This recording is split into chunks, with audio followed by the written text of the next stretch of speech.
Hey, I'm Livewire Charlie. And I'm Danger Ross. And we are Live Danger. And you're watching PJ and DG Talk Wrestling. Welcome back, everybody, to episode number 50 of All right, guys. Yep. We're middle-aged now. We did it. We got BJ there. and DG Talk Wrestling. We're a year old. We have turned 1 year old. Tomorrow is the first anniversary of our very first stream on this channel. We had done a few things before. But yeah, we are 1 year old. BJ here. DG, the Danger Ginger. What's going on, everybody? Really excited for this week, not just because it's the 50th, but, you know, lots have happened this week where we were kind of hoping we'd be slowed down a little bit. And then sometimes, as always, that Chef the Ref guy. Hey, y'all. What's up? Might not be my 50th time, but hey, the whole show made it overall, so I'll take that. And, you know, seems appropriate that we start this 50th off by ringing that bell.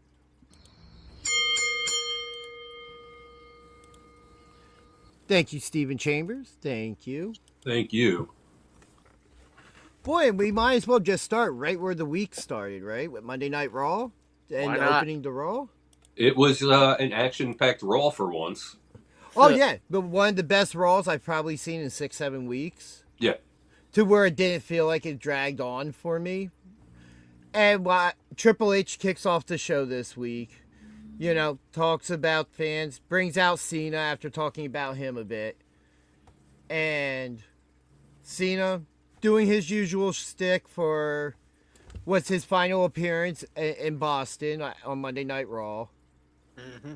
And then we get interrupted by the Intercontinental Champion, Dirty Dom, admittedly the son of Eddie Guerrero. Keep his father's name out of your mouth. I still crack up every time I think about that. I was just happy for that to be acknowledged on TV. Yeah. It's canon now. Yep, in kayfabe, that is correct. But yeah, Dom talks his trash and talks himself right into defending the Intercontinental Championship against John Cena. Whoopsie. And Cena said, "You don't want to do this. I am unstoppable tonight." Give him a chance to walk away. The one belt that Cena didn't have yet. The one that he wanted. Looking at it and like realizing that it's like, oh yeah, he's obviously going to win this, and then the tournament's going to be for the belt. I mean, we had already kind of speculated on it. It was just figuring out how they were going to do it. Right. And when they had last week the whole thing with Ray. Right. You know, that kind of was like, oh, okay, we're going. Wargames Survivor Series is in San Diego. They're going to do Dom and Ray there. So maybe it's one of those things that this wasn't going to happen and wasn't like just meant to be. I mean, Cena in Boston for the last time. Who's the prediction? Yeah. So yeah, I mean, Cena in Boston. I didn't see him losing that match. Obviously, his last time in Boston, and you know, it fits well with the storyline that they're going to go with. Now, you know, I love me a good tournament, and now this one's for the IC belt, as it turns out. I mean, that's yet to be seen or heard at the moment. You would assume that we would assume that he's defending the championship in his last match. Because that's the John Cena thing to do. Yeah. I just wish there were more dates because I would love to see from here on out that he does an open challenge with it. Yeah, that would be nice, but there's no time for that. Dragunov also trying to hold down the open challenge thing over on SmackDown right now. Yeah, but that was brought back by Sammy because of John Cena. So how about but and you could also transition to where, say, he goes to do the open challenge this upcoming week, and Dragunov gets attacked by Ciampa and doesn't allow the open challenge to happen to continue their storyline. well, we'll get to that when we get to SmackDown. For now, let's focus. No, here. no. I'm just saying. I was just bringing up a comparison point. Yeah, no. That's what I was responding to, was they could take that open challenge away for a couple weeks to advance the storyline with Ciampa and allow Cena to have that spotlight over on Raw. But then again, we're also talking about it happening on 2 different shows. And yes, it would be 2 it would be 2 appearances he would do it on, and then defend against the winner of the tournament. Yeah. But yeah, John Cena, and this was the way they did this, because if it's one of my complaints with Raw and SmackDown, they opened the exact same way. You know, we had Triple H in the ring opening the show, and that talking segment led immediately into a match. You know, we didn't get the break, really that break in between of somebody cutting another promo or being interviewed in the back, or Adam Pearce yelling at somebody saying that he needs a drink now. Or somebody at his office, and then him walking out of his office with someone else, and, you know. Yeah. Like, to the point that we know almost every possibility of something that can happen in that first thing before we get to that first match. Yeah, but they got right to it. I mean, there was a commercial break before the match started, though, right? Which I believe so, but I kind of expect that, because now they had to get the referee out to the ring. Get a referee out here. We're going to do this right now after this commercial break. Yeah, it takes 3 minutes. Got to find someone who's dressed. Man, I mean, if the refs aren't ready by then there's really a That's problem. on them. Yeah, I agree.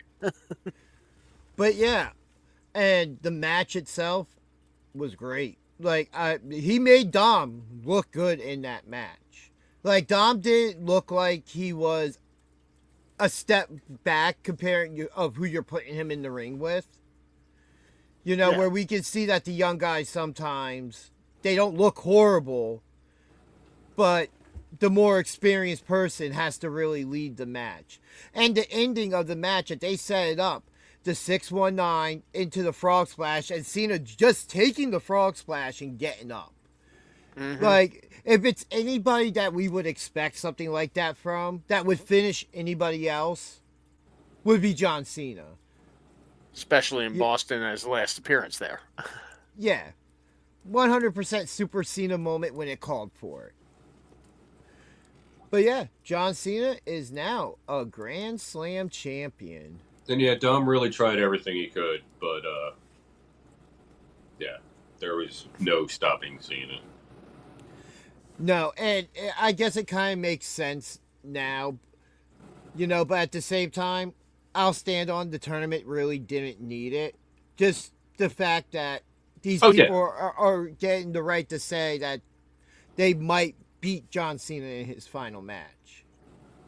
Yeah, but still, it adds a nice little bit to it. Yeah. And plus, you know, now Cena's got that Grand Slam championship as he retires. Yeah, I mean, I'm fine with that. Yeah, I'm fine with it. Sure, he earned it. Because I feel like that the Intercontinental title wasn't needed for the tournament. I'm just curious. I'm just saying. Maybe I'll look this up, but how many times has he fought for the Intercontinental title? I'll say less than 5. Okay. Because whenever he was on the same show with that championship, he was usually the WWE champion or the world champion. Right. Yeah, that makes sense. Yeah. At one point, didn't he dual hold also the United States and top championship? Oh, no, that was Seth Rollins. That was Seth. But yeah, that wasn't the only championship match and title change that happened on Monday Night Raw. Yeah. In the main event, after a little bit of outside interference from Nia Jax and Lash Legend, the Kabuki Warriors defeat Charlotte Flair and Alexa Bliss for the Women's Tag Team Championships. And that's just one part of this, which will lead us into our next segment, but let's focus just on the match itself first. Sure. What were you guys' thoughts on that? I fell asleep. I had Cheers that to on falling screen. asleep. I had that on one screen. I had the Eagles game on the other screen. They were inside the 2-minute warning and down, and I fell asleep. All that excitement, and BJ nods out. I hadn't gotten much sleep the night before, and I meant to take a nap before Raw came on, but I just didn't. That's fair. What was it? Chef, what did you feel about just that match itself? Yeah, I mean, it felt like it was pretty much getting to be that time where the We're Not Friends team. It's about that time for one of them to prove that they're not friends and turn on the other.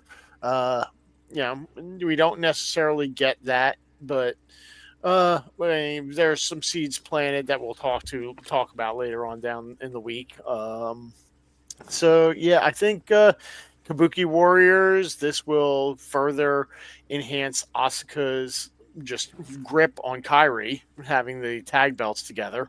So Kabuki Warriors, they were the way that they looked as good as they looked, and that's how they're going to do it. And we'll see who gets the next shot at them. I enjoyed the match.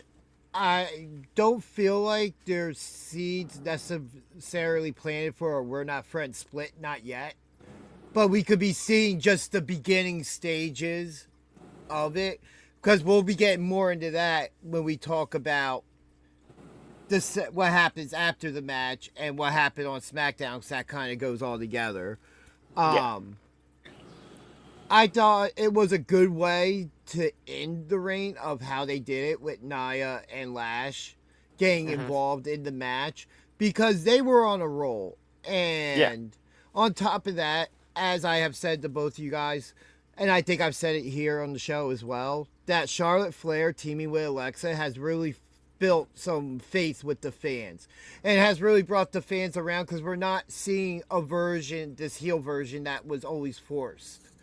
To times where it felt like she was getting that babyface heat again, and they would just do something, and that's what the fans rebelled on, because, like I always said around WrestleMania time, the beginning of the year, it wasn't the fact that she's always in the title picture. It just always feels like we know how it's going to play out, and she's going to get her hands back on that belt.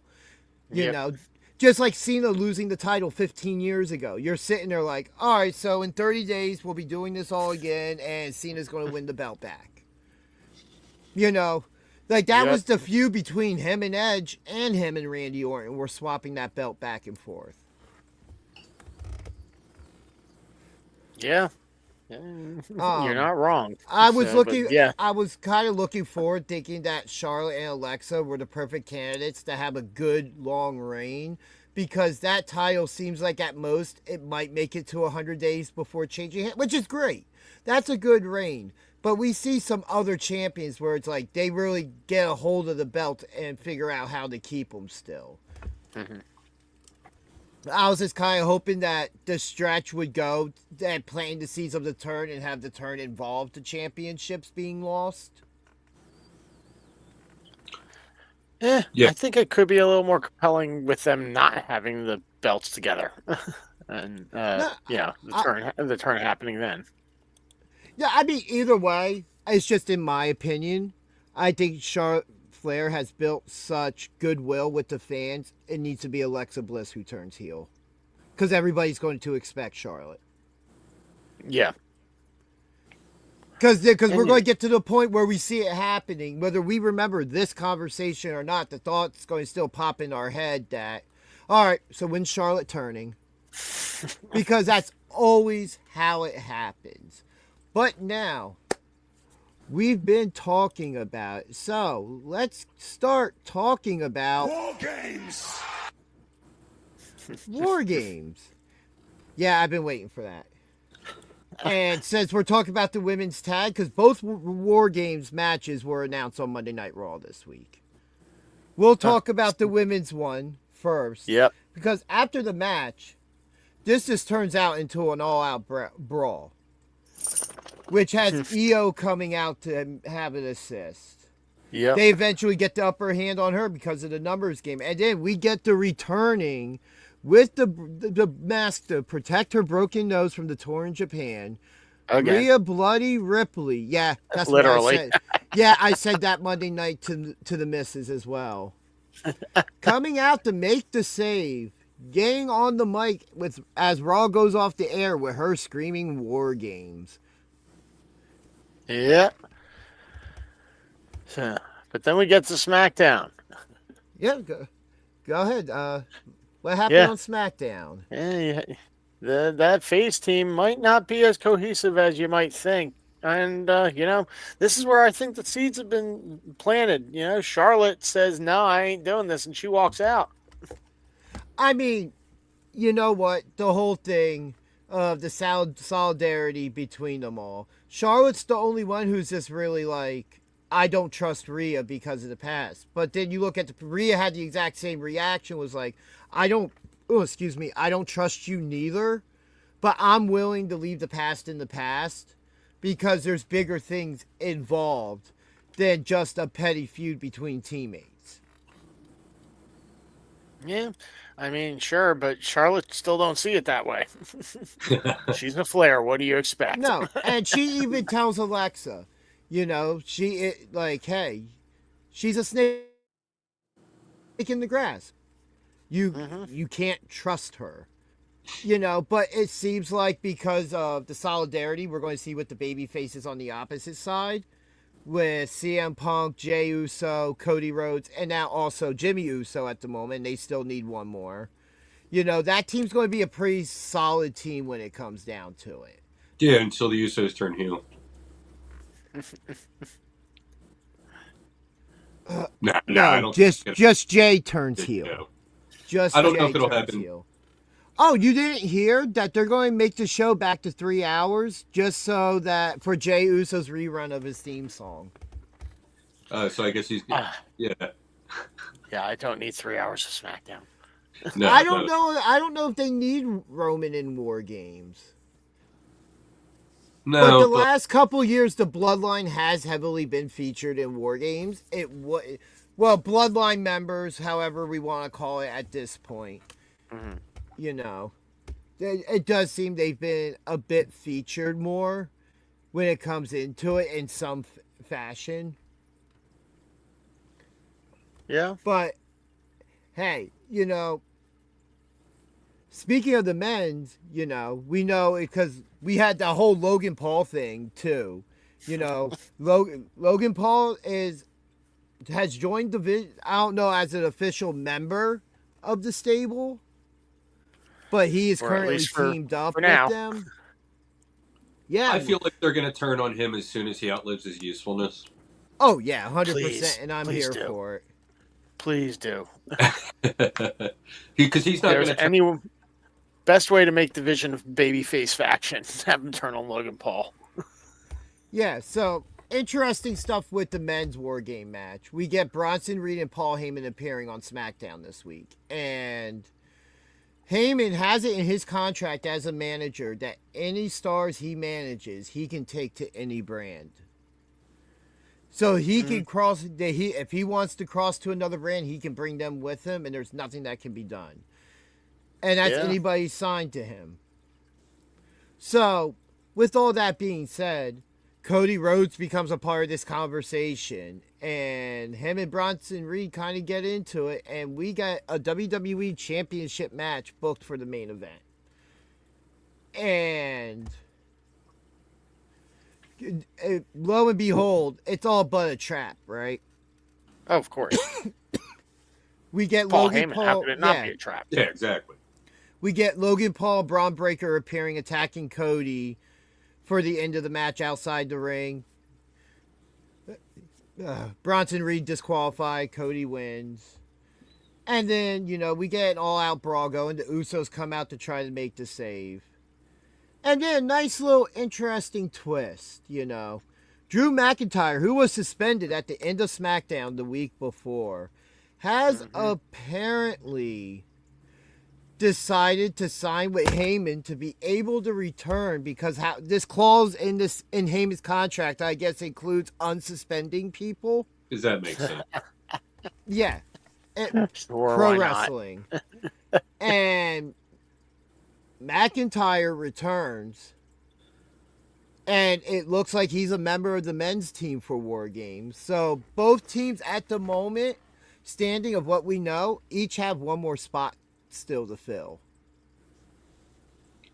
Provided they are planning on going 5-on-5, in fact. Right. No. They did say during the women's segment that, and with the men, that each team had one more member to scout. I could see it being the ladies' team has 2 more members they got to scout because currently they only got Rhea, Io, and Alexa. Alexa said she would deal with it. That is still Charlotte's saying no, but if we know how the babyface role goes, she's going to come around to be there for her partner. And then turn on her. See? Not even 5 minutes later. She's a player. Yeah, could we at least get 1 hour later? Nope. Doesn't work for me, brother. In fact. WWE doesn't even really call them DQ finishes no more, unless they have to. For the It's a no contest. Yeah, they do really call a lot of no contests, but it's also storytelling, so you don't have to have somebody be beaten until it matters. That it's 101 storytelling across the board in wrestling. I see it in all the companies. They just did a non-finished finish on TNA this week with Indy Hartwell and Danny Luna leading to a match at Turning Point. Right. Mm-hmm. It's a disqualification. Yeah, it was a disqualification against Indy Hartwell, but it was still a non-finish. We didn't really get a winner of the match. We just got a by-default winner. Right. All right, who rang a doorbell or what ding did he hear, man? It's something outside. He's very opinionated when people walk by the house. That sounds about right. So while we're still on WWE and our talking points, let's talk about the Last Time Is Now tournament. That's another interesting point for the women's tag team. Could we see Bayley and Lyra get those titles and then just another team turn on each other? They'll get a shot at them, but or does he mean Bayley and Lyra joining that Survivor Series team and being the other two? Oh. Again, that could be interesting. Have Bayley and Lyra join those 3. Again, until the WWE actually says outright Charlotte's not in the match, I'm assuming Charlotte's in the match. Well, right now, kayfabe-wise, she's out of the match, so we got to assume 2 more people are needed. Why not Bayley and Lyra? Bayley, yes. Lyra, no. Yes, okay. In the Wargames match, yes, Steven Chambers. Thank you for clarifying there. But yeah, I could see them competing. That's where we went with that anyway. Against the Kabuki Warriors. I could see them being a competitor, but not even coming close to winning the belts. I think the Kabuki Warriors, I think it was Steven Chambers said earlier, are going to hold the belts for a long time. Yeah, I hope to see a good, nice, because I think those belts need that history-defining reign on them now. We're Not Friends was working on the title defenses. That's the reign that should have been Sasha and Naomi. Who? Who and Naomi? Who? Yeah, who? That's the men's division. You just made the list. How many times is that? I don't know. But yeah, so the Last Time Is Now tournament, we finally kick it off on Monday Night Raw this week. Yep. And that match followed the Intercontinental Championship match for the first one. Rusev and Damian Priest. Very happy with how this played out. Oh, yeah. Rusev picks up a big win. He has history with Cena. Mm-hmm. I would love to see this version of him face him. Yeah. Yeah. Plus, Rusev should be booked like this just as a beast. Yeah, he's basically like how they booked Miro. Yeah. You know, WWE yeah, could it's have done that closer the whole to that. time, and they just figured it out when they got him back. Yeah. Yeah. It was a really hard hitting match that I would expect from both of them, especially being Damian Priest's first match back since the fireball. Yep. Yeah. I also noticed agree. that his eye was messed up there. Yeah, maybe a little bit Aleister Black making a mark on Damian Priest. Maybe an impression. Didn't I mention something about that last week? Yeah. The House of Black thing. Yeah. Yeah. Yeah. I don't Yeah, know. I don't know. We'll see where that goes. It's an interesting idea, but I just don't think we need two dark factions on the same show. Oh, yeah. People are saying that the Wyatt Six seems to be like maybe they're breaking up sometime. No. They're off doing stuff with AAA right now.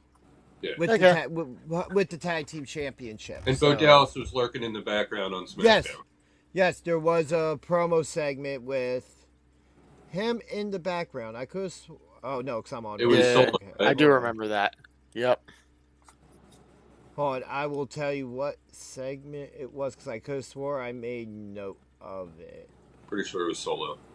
I could be wrong. I didn't see. Yeah, SmackDown. it was Solo. No. talking to Nick Aldis. Yeah. And when he booked the Survivor Series match, elimination. Yeah. Yep. But yeah, and then in the second match of the tournament, we had Sheamus and Nakamura putting on another great match. Yeah. I just wish Shinsuke would get better bookings. Yeah. Love to show our respect at the end. Yeah, and Sheamus has the history also with Cena. Sheamus beat Cena for his first WWE Championship in a tables match. Shinsuke has some history with Cena. He almost injured him in his debut match. Or was it his debut match, or was it like a couple matches in? I think it was a couple matches in. Yeah. Because I think it was an open challenge, wasn't it? May have been. But yeah, he went to give him that suplex that he does. Okay. Yeah. Didn't land it right. But yeah, those two, good match. Nice show of respect at the end. Yeah. But I would say, looking at the history, Sheamus and Cena would have more history than Nakamura. Oh, yeah, definitely. You know, Sure. and that's what they're kind of building this tournament on with some of the newer stars as well. And then for next week on Raw, we got announced Javon Evans versus Gunther. Love it. Oh, which, yes, I love it. As we all talked about, and I think I said, even if they put Javon Evans in this tournament, they're going to put him in an impossible match in the first round. Oh, yeah. And, you know, exactly Fair what I enough. expected, but I was glad to see that he was one of the three guys I thought that should be in it. Him, Oba Femi, or Trick Williams.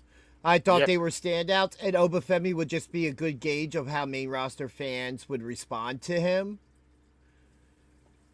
Also, we've been hearing a lot about in the the chatter on the dirt sheets has been like it's going to be Gunther, but I'm thinking it might be a swerve. Not that Javon's going to beat him or win this match. So just real quick, somebody was asking us about Bruce to Beefcake and Hacksaw Jim Duggan. I've met It being added to the tournament? Yeah, that's not happening, but I met Hacksaw Jim Duggan when I was younger. Really cool guy. Cool. And then Steven in the chat, wonder if Sheamus gained the Intercontinental title from Cena, because Sheamus also has never been Intercontinental Champion. That was a storyline for a while. Interesting thought, but I think I'd rather see someone new win the belt. Yeah, I mean, it very well could be Dom if he wins the tournament. I would not be surprised to see him get the belt back off of Cena that way. But if not Dom, then I could see not a newcomer, obviously, but someone who not necessarily Sheamus, maybe someone who needs more of a boost than he does. And Gunther, I think it would be a downgrade. I'd rather see him in the. But so that's part of my thing, because Gunther's last match we saw, he dropped the world title to CM Punk. Right. So, he was just there after just winning it back from Jey Uso. And so with all that, it's kind of like, I get that it's a step down, but at the same time, Gunther winning it, he gets for the rest of his career to say he's the guy that retired John Cena. Right. So, taking that, but then again, what does that do for the championship? Because now a former world champion knocked out the GOAT and won that championship from him, regardless of what title it was. Yeah. Like, I know it's this making the goalpost wider, but in this case, it makes sense of looking at the whole grand scheme of what comes if Cena loses his final match. Also, one thing with Gunther, he already has the record of 666 days with the IC belt. What are you going to do with him with that belt? Is he going to only have it for a couple of months and drop it, or like less, or is he going to try and beat that 666 days with it? What's the plan having him with that belt? I mean, that would be a wait and see, but it would be interesting to say, like, hey, you know what? I don't even care about it. He just throws the belt down and just vacates it. Like, I cared about retiring John Cena. This is nothing to me. I'm going into the Royal Rumble now, and I'm going to go try to get myself a main event match at WrestleMania. I like that. Good angle to go with it. Like, I get that it gives the image that the Intercontinental title means nothing, but we all know it does because of what he had to just do to win it, to do that, But it shows what Gunther now thinks of it after it's passed. He's beyond it. Because he could put the title over, but like, even though I brought this title to greatness, it's now beneath me because of what I did with it. Me holding this title does nothing. Right. Just real quick in the chat, Javon going to have a huge handprint on his chest. What do you mean? It's not going to be a handprint. Him and Kofi are going to have matching chests. Yeah, right? He's going to cave in. Something else. Another option is a heel LA Knight beating him. Yeah. I'm fine with that. Dummy. Yeah. And then the other match, we only know half of it. Solo versus mystery opponent.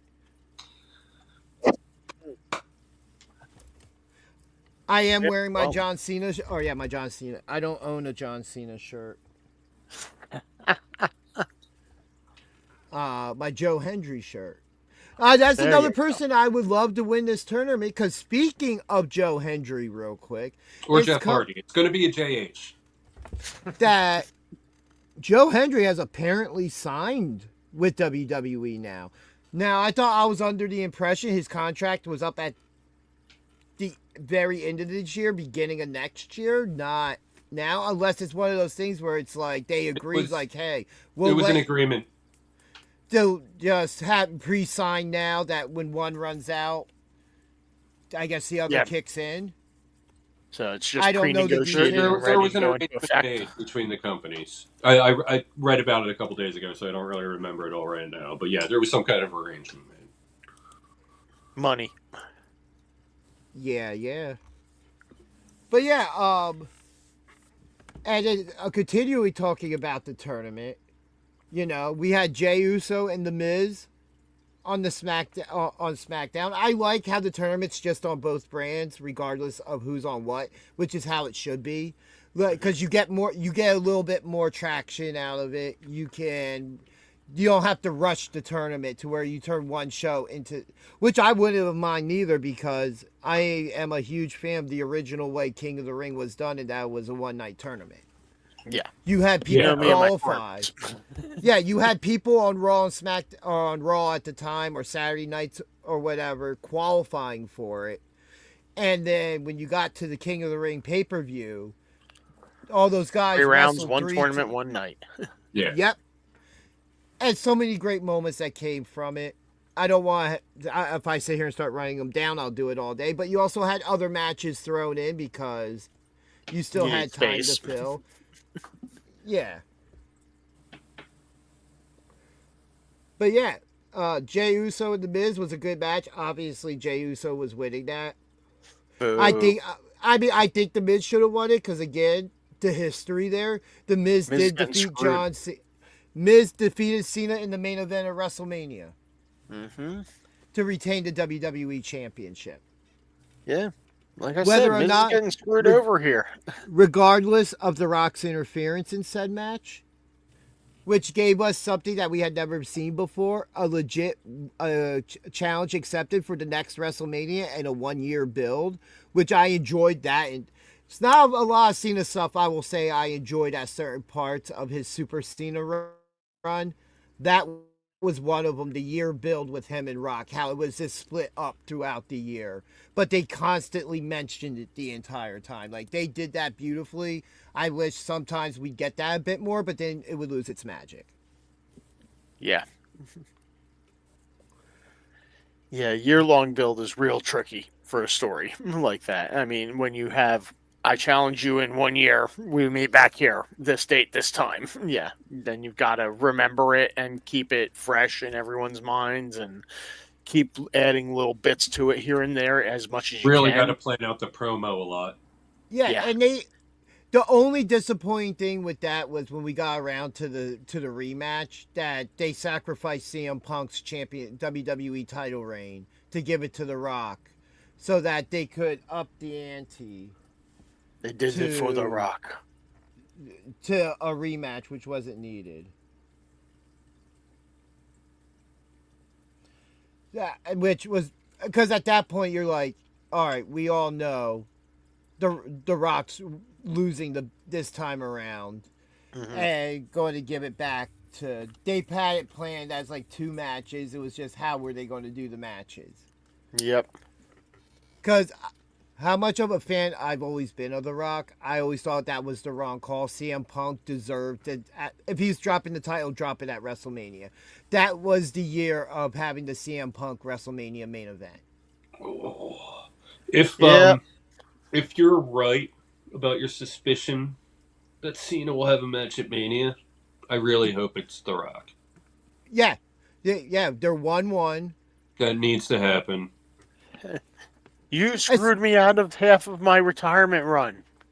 Especially with the idea of the dropped storyline. Right. Because now you can bring that. Wow. Look, that just real quick right there. That's the turn. Like, how do we make the. Oh, wait, we did this. We dropped it. And now Cena can be like, you left me in the dust. You just up and left. All we want is a writing credit. Maybe some royalties.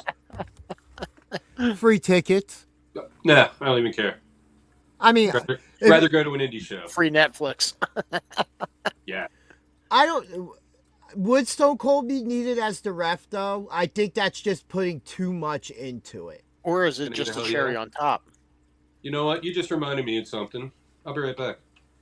Uh-oh. BJ flying out. It's not a cherry on top because you save that for something that would really need it. The Rock Cena 3 wouldn't need Stone Cold as a special referee. I think there's other people you could bring in. Let's say a Kevin Owens special referee. Or you just go with Lil Nate.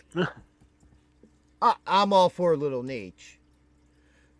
But if we're going to go that route, it have to be somebody who's not going to overshadow. Because even though it's Rock Cena, Austin being the referee, everybody will be paying attention to Austin. The Can.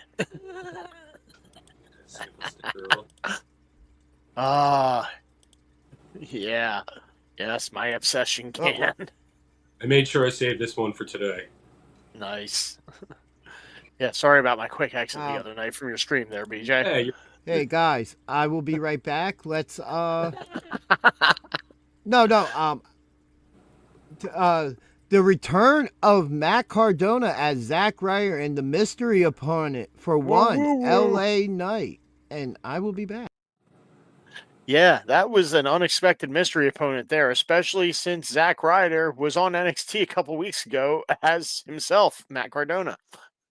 Yeah, how many shows does this guy get on in a week? As many as he can. That's the beauty of him being an independent wrestler. And I'm sure he wrestled some indie shows over the week too. Oh God, yeah. I'm pretty sure he was on a GCW show. I thought I'd heard. Yeah. Yeah. Him and Karrion Kross had a program this week where he basically told Karrion, "Get out of the Indies. It's my territory." Nice. But yeah. Oh yeah. I gotta see the. Ooh. All right. Yeah. Okay. We are now taking a pause from talking wrestling, and you're getting a bonus episode of BJ Drinks Beer. Not quite. I just wanted to. It's my first time trying this. For second time, I had one last night, and I just wanted to. Yes. You like the can so much, so I figured I would. Yes. Try it. On the nose. Definitely got some dankness to it, maybe a little bitterness, a little bit of juiciness. Okay.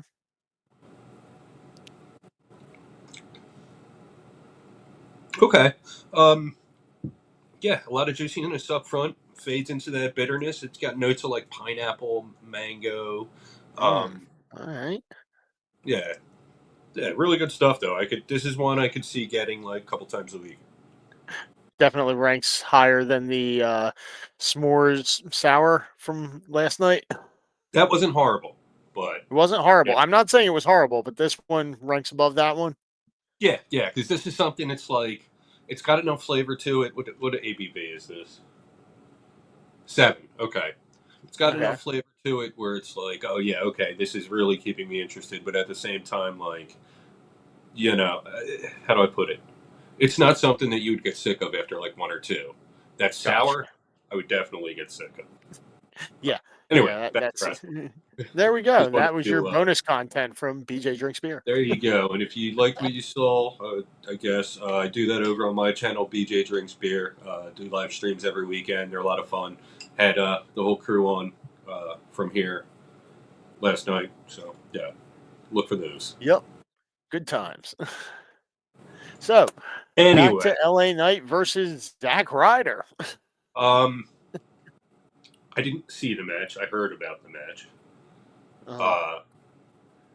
It was just so interesting to me that not only did they like have him on the main roster, and they just had him on NXT recently, but they had him under his main roster name. Yep. Which kind of cracked. They made new merch for him too. Yeah. So I mean, you got to wonder: is there something there? Might he be? This could be fun seeing Matt Cardona / Zack Ryder like constantly. Like you know what? You're right. Yeah. Multiple personality kind of thing. Yeah. Yeah. This could be fun. And then you get Chelsea involved here, and she's like, "I don't even know who you are anymore." Right. Well, she literally won't know who Zack Ryder was, but she'll know who Cardona. Exactly. Yeah. Yep. So if they're ever interacting on main roster, it'll just be like, you look familiar. Hey, you're hot. Yeah, that's how Zack Ryder would approach Chelsea. What's up, baby? Just shows up in a wheelchair with flowers.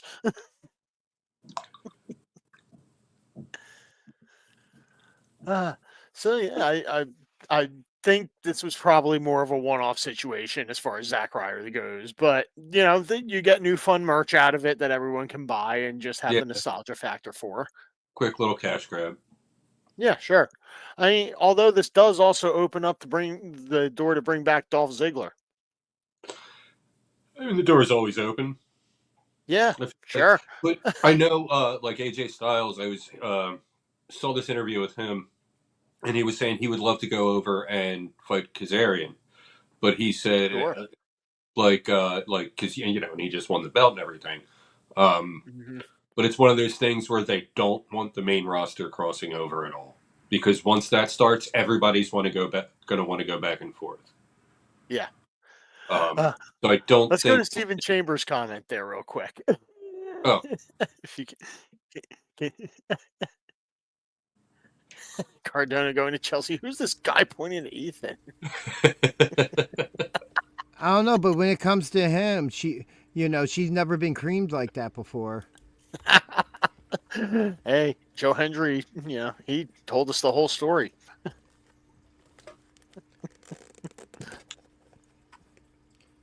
So where are we at here, gentlemen? We've just been, having a little fun here. We went and talked some beer, talked some Cardona and Zack Ryder and multiple personalities, and if Dolph Ziggler might come back too. I would say you bring him back though as Nick Nemeth, but you use the Dolph Ziggler theme because the pop would be insane. Although, we've had Matt Cardona back. We've had Nick Nemeth, mentioned on because of the TNA title. So I'm saying we've brought back Zack Ryder. We got to bring back Dolph Ziggler. Makes math. Yeah, I just don't know if we're going to see a lot of that, like I said. Yeah, I know. I agree. I'm just saying, one time have them go for like a one-off tag shot or something like that. Could be fun. Now, maybe in the Rumble, that's different because, the Rumble's not going to have any sure. surprises this year. So that means it's going to have surprises this year. Of course. Yeah. What if you had Matt Cardona and Zack Ryder both come into the Rumble? A la Mankind, Dude Love, Cactus Jack. No, that's going to be the 3 versions of Bailey this year in the And Nick Rumble. Nemeth and Dolph Ziggler. Yeah. No, it's going to be Ryan Nemeth. Oh, well, yeah. All he's got is a big brother. How you think he got there? His big brother. Yeah, me, it actually popped me when the music hit. I was like, no. Because I remember him saying Zack Ryder's dead. Yeah. And there was a video posted on WWE social media accounts that was Matt Cardona saying, hey, I've waited 5 years for this. Yep. Strange suspicion. Whoop, whoop. Whoop, whoop. And thank you. Our show has become middle-aged episode count. We're just a year old. We're a little baby. It caught up with me. Yep. Ooh, no. Would Ryan Nemeth come in as a Ziggler? Ralph Ziggler? Ralph. What was his name in the Spirit Squad? That was Dolph Ziggler and... No, it wasn't Ryan? No, that was Dolph Ziggler. That was Dolph Ziggler. Oh, okay. I thought Ryan was a part of it as well. Interesting enough, he was too young. That group was put together to elevate Kenny Dykstra as the star to come out of that group. Dude, he had top rope leg drop move. He was super athletic, but it was Dolph who got over. Yeah. Because he was the one guy that anyone cared about. I wasn't watching week to week back then, so I didn't really have the continuity down. So I couldn't really gauge how over, individuals were getting. But I was just every time they came on the TV, I was just like, "What is this?" And then when they brought him back in what was it, 2013, 2014, something like that, I was like, I just wasn't here for this, I did see something. I forget which one of them it was, but someone from the Spirit Squad just won some federation's heavyweight title. I did see that this past week. I forget. Yeah, interesting enough in that Cardona after the match promo thing they posted was that... You mean Zack Ryder? It might not be a one-off. I'm This fine might with not that. be just... So am I. But LA Knight also approached him and gave him his respect. Yeah. Yeah, the one that's not the AEW national title. Yep, there it is. Thank you, Steven. Yeah, he was one of the people who were bashing AEW. So be it. Yeah, we talked about that last week. The National Whining Alliance. Well, it is owned by the guy who sang "Wee." You didn't say that. Oh, yes. Tell me you did not just say that. Oh, I said it, Booker. I said it.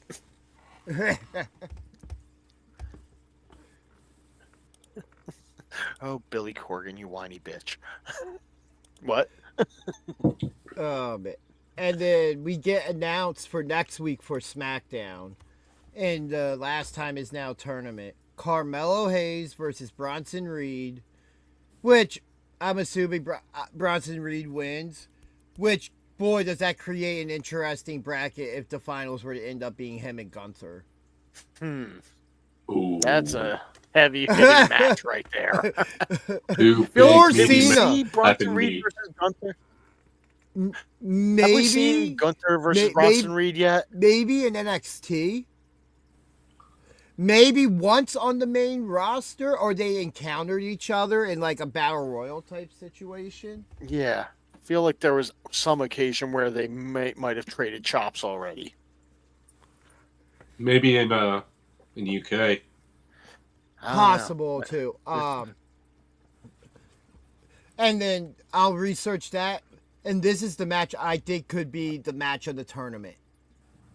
Penta versus Finn Balor. Yeah, that one's got potential. I think Great analysis. So they did have a match. It was when he was still big Bronson Reed, and it was for when Gunther was Intercontinental Champion. Yes, thought I remembered something. Yes, BJ. Okay. I was going to say, yeah, I really think this might come down to, like, this might be when Judgment Day breaks up. This Pentaverse Finn match. Okay. Something tells me something surrounding this match. Dom lost his belt. Finn didn't help. I think we might see something like that happen. Okay. I could see that. I'm going to throw this out there.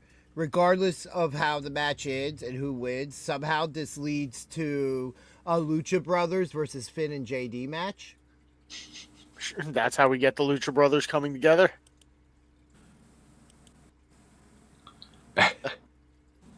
I mean, I'm just saying, like, it would be something because there's no titles on the line, and it could just be a one-off thing.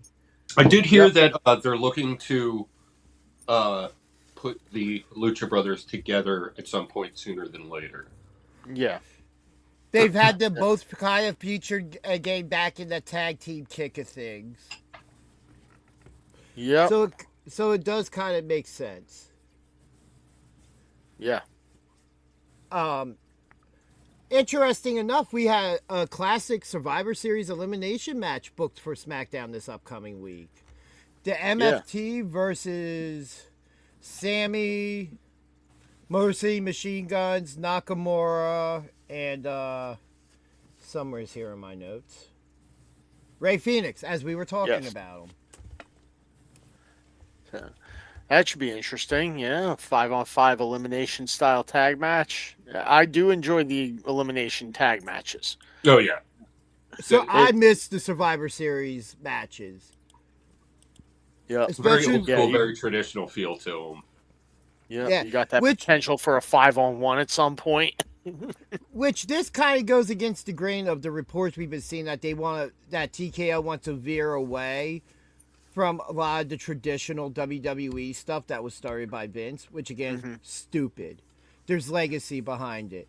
You might as well just start a brand new company at that point. If you're just going to erase all its history. Don't give them ideas. You're just Vince McMahon rewriting wrestling history at that point. Yeah. Out of touch old man. Sounds like the whole TKO board. Well, not all of them are senile. Some of them are just the final boss. Yeah. Well, of course. Another good match this week, real quick from SmackDown, the Open Challenge with Dragunov and Axiom.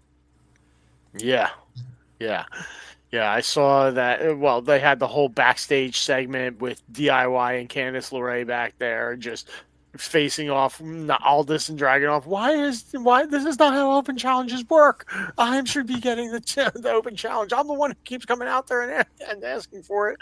And they're like, no, that's not how it works. I'm giving it to people who I feel deserve the challenge. And so this week, I give it to Axiom. I mean, you know what? I feel like that's disrespectful to Ciampa, but yeah. You know, and there is a thing to say, like, how much of a fighting champion are you to turn down a challenge from somebody? I personally feel like this is just building to these two at Survivor Series Wargames, whatever they're called. No, I think so too, which is why I was saying earlier, if they wanted to do like a Cena open challenge and try to get him to show up at least for every Raw leading into Saturday night's main event, you could just do something where the open challenge just disappears from SmackDown for the next month. You could do a storyline, something in storyline where, well, where Ciampa starts just like being like, hey, I'm not going to allow him to have an open challenge till he accepts my challenge. See, yeah, the open challenge thing only really works if you do it every week. Yeah, but I'm just saying in the situation where Dragunov comes out and attempts to do it, and Ciampa just attacks him and leaves.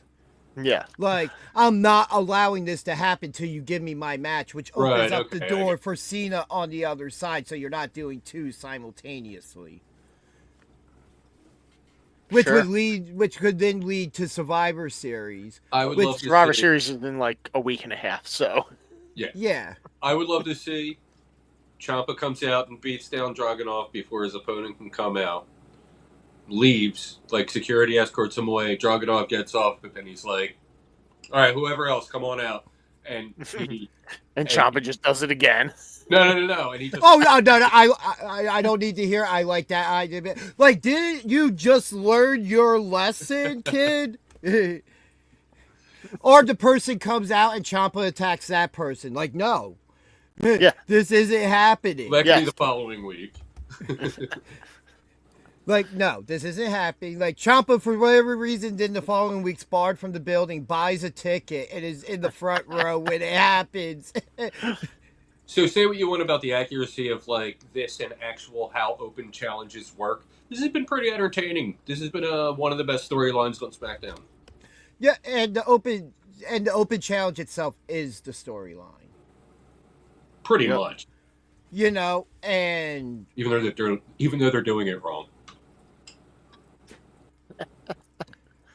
Yeah, I just feel like, again, it's very much of a heel thing for somebody to be like, you're not worthy.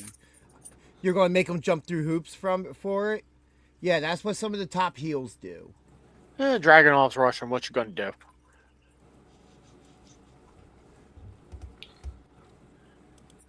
You didn't say that. Tell me you did not just say that. Wish I could, but I did. Damn. Yes, Ron. So, real quick, because we're kind of ahead of pace to where I thought we would be. So I thought about adding this, but let's talk about from Monday Night Raw, the Women's World Championship match. Stephanie Valkyrie versus Raquel Rodriguez. Mm-hmm. Good match. Yes. Yeah. As expected, Stephanie comes out on top because she is La Primera. Yeah, Raquel looked good, but, you know, on paper and in execution, there's just no way right now that Raquel's beating Stephanie. But it was not an easy match. No, that's what I said. She looked good, but you knew, like, on paper as well as in the ring, like, when you saw the match happening. Yeah, Raquel's a beast. No denying that. But there's only one La Primera. Oh, obviously. The point of that was, like, I feel like Raquel's gotten a lot better in ring. Oh, yeah. Yeah. Well, also, right after she came up from NXT, she did get hurt. So she had that whole setback. But I think she's using her size a lot better, and she's actually, like, looking a little faster and more reactive. Mm-hmm. Yeah, well, she took that advice from Kevin Nash to heart. So, yeah, right? To use her size. Yeah. But, I mean, the more interesting thing with that for me was something I didn't expect so soon. which So- I expected mile it to away. happen at some point, just not so soon, was the Nikki Bella heel turn. So I As- thought they would still have a match, but it would be just like one of those face versus face matches I'm gonna take as a nap during being Nikki a Bella. legend. And the way, okay, the camera angle gave it away. Oh, I mean, anytime we see somebody step behind somebody or With stays that camera, behind them. with the apron, standing at the apron camera angle, that person behind is maybe going to disappear off panel, but something's coming at that point.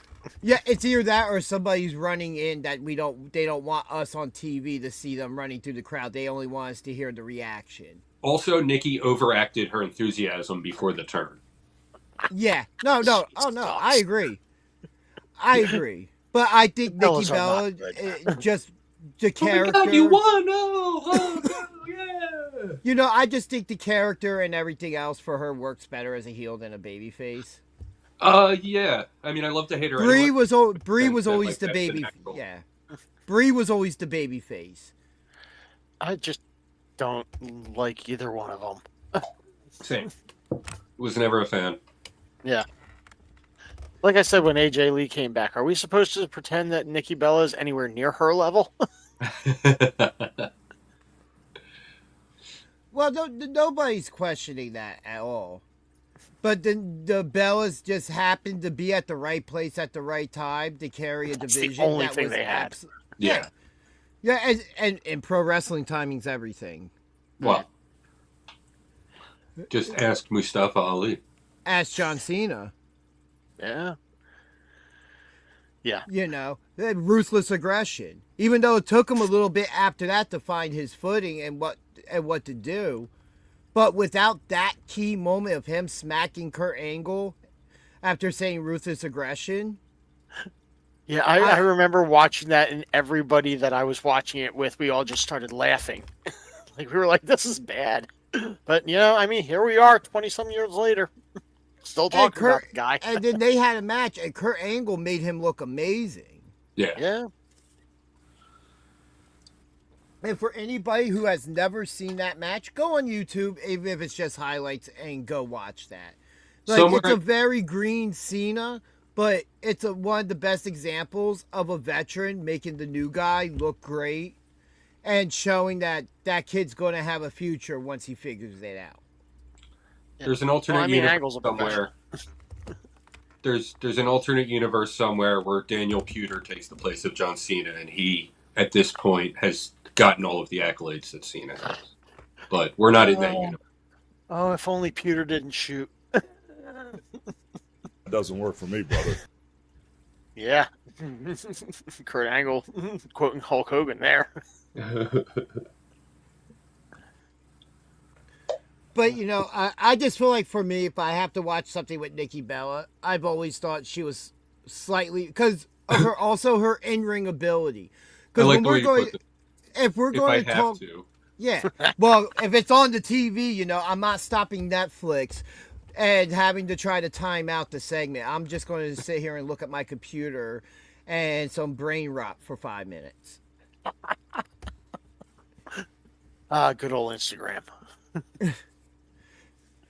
But, given her limited in-ring ability, especially now with the injured neck and everything, it's amazing she still uses her finisher because that's an impact on the neck every time. Mm-hmm. I think just being heel will work better for her.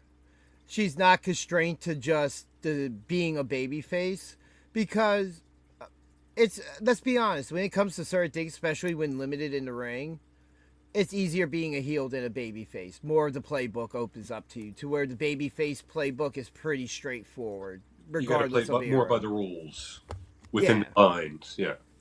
Unless you're in a feud where it was like something with like Cody and Drew or Cody and Cena, where the babyface was pushed to the point of like, all right, you want to push me to the point where now you want me to break the rules?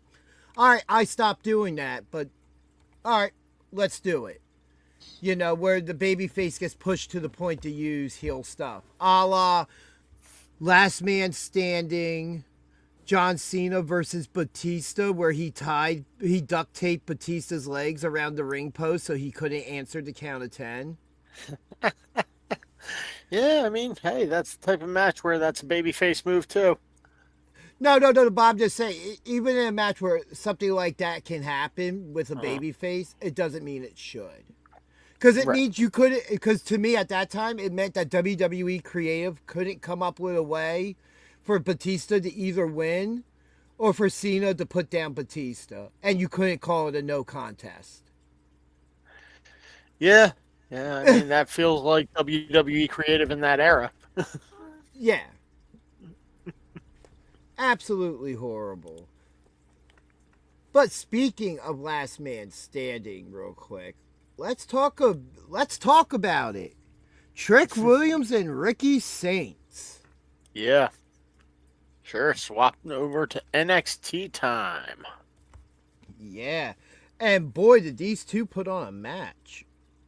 Yeah. I'm still surprised that platform right near commentary can even still stand at this point with how many times somebody's been put through that wall there. I mean, they keep rebuilding that, and it just keeps getting destroyed. You'd think sooner or later they just say, screw it. You know, that having that thing there is about as dangerous as the NXT parking lot. I think the parking lot's still a little sketchier. Oh, yes, it's still a little sketchier, but it's not by much. That thing has to have as many victims as almost the NXT parking lot. But yeah, I loved this match until the ending. What was your beef with the ending? That as Trick was getting back up, Ricky Saints pushed him back down. The second contact's made, that should break the count. Right. The second, I don't- all right. So that's like saying, as an example, let's say the referee's counting, and I'm just kicking you so you can't get up. Right. I'd say that's your keeping them down. All right, so I'm That making counts. contact with you. Yeah, and any sure. other last man standing match I've ever seen, the second somebody makes contact with the other person and touches them, that breaks the count.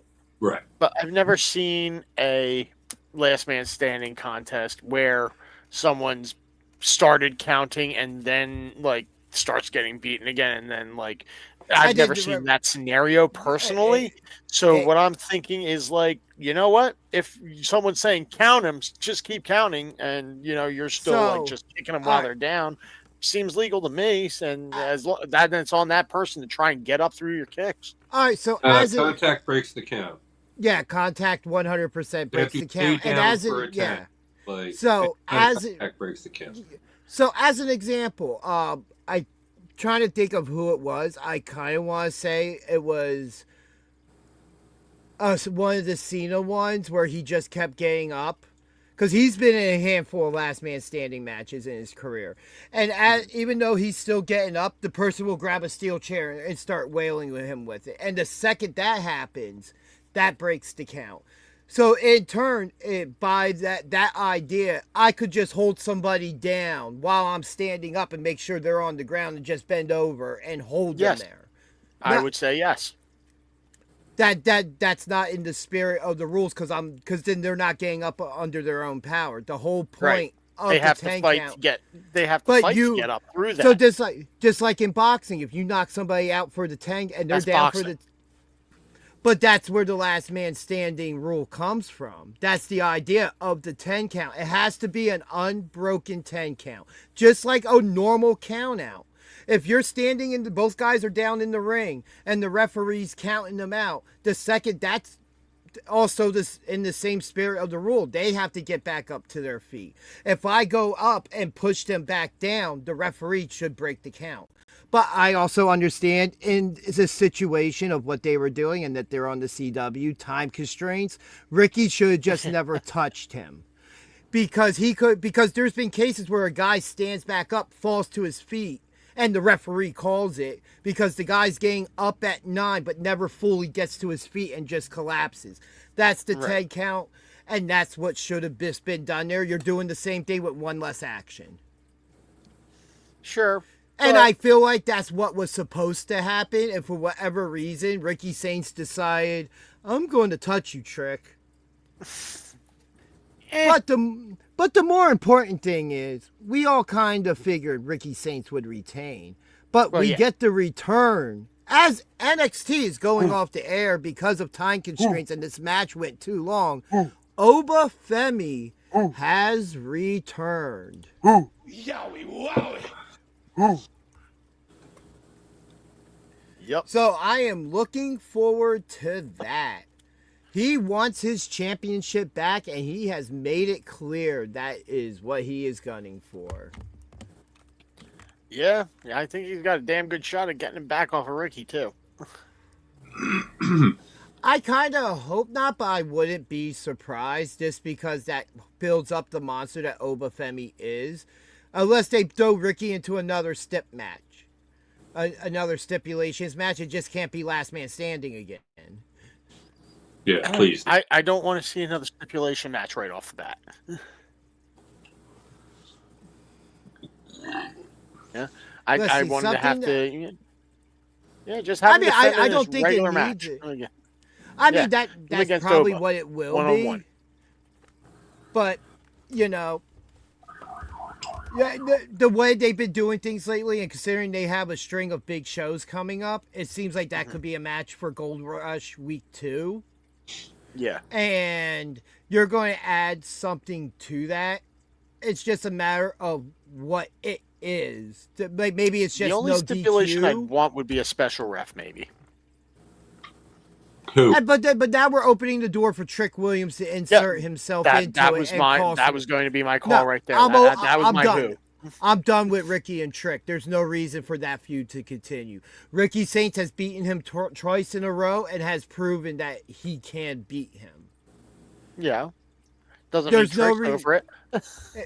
Well, Trick should go be the mystery person on Monday Night Raw and run roughshod through the division and go try to retire the GOAT. Maybe he should. But maybe that's not where he's obsessed right now. He's obsessed with championship gold, and him winning that Intercontinental title would automatically put him a step ahead of Carmelo Hayes, who's already been on the main roster, 2 years now? Year and a half. So we're closing in on that 2-year mark where Melo's been horribly booked.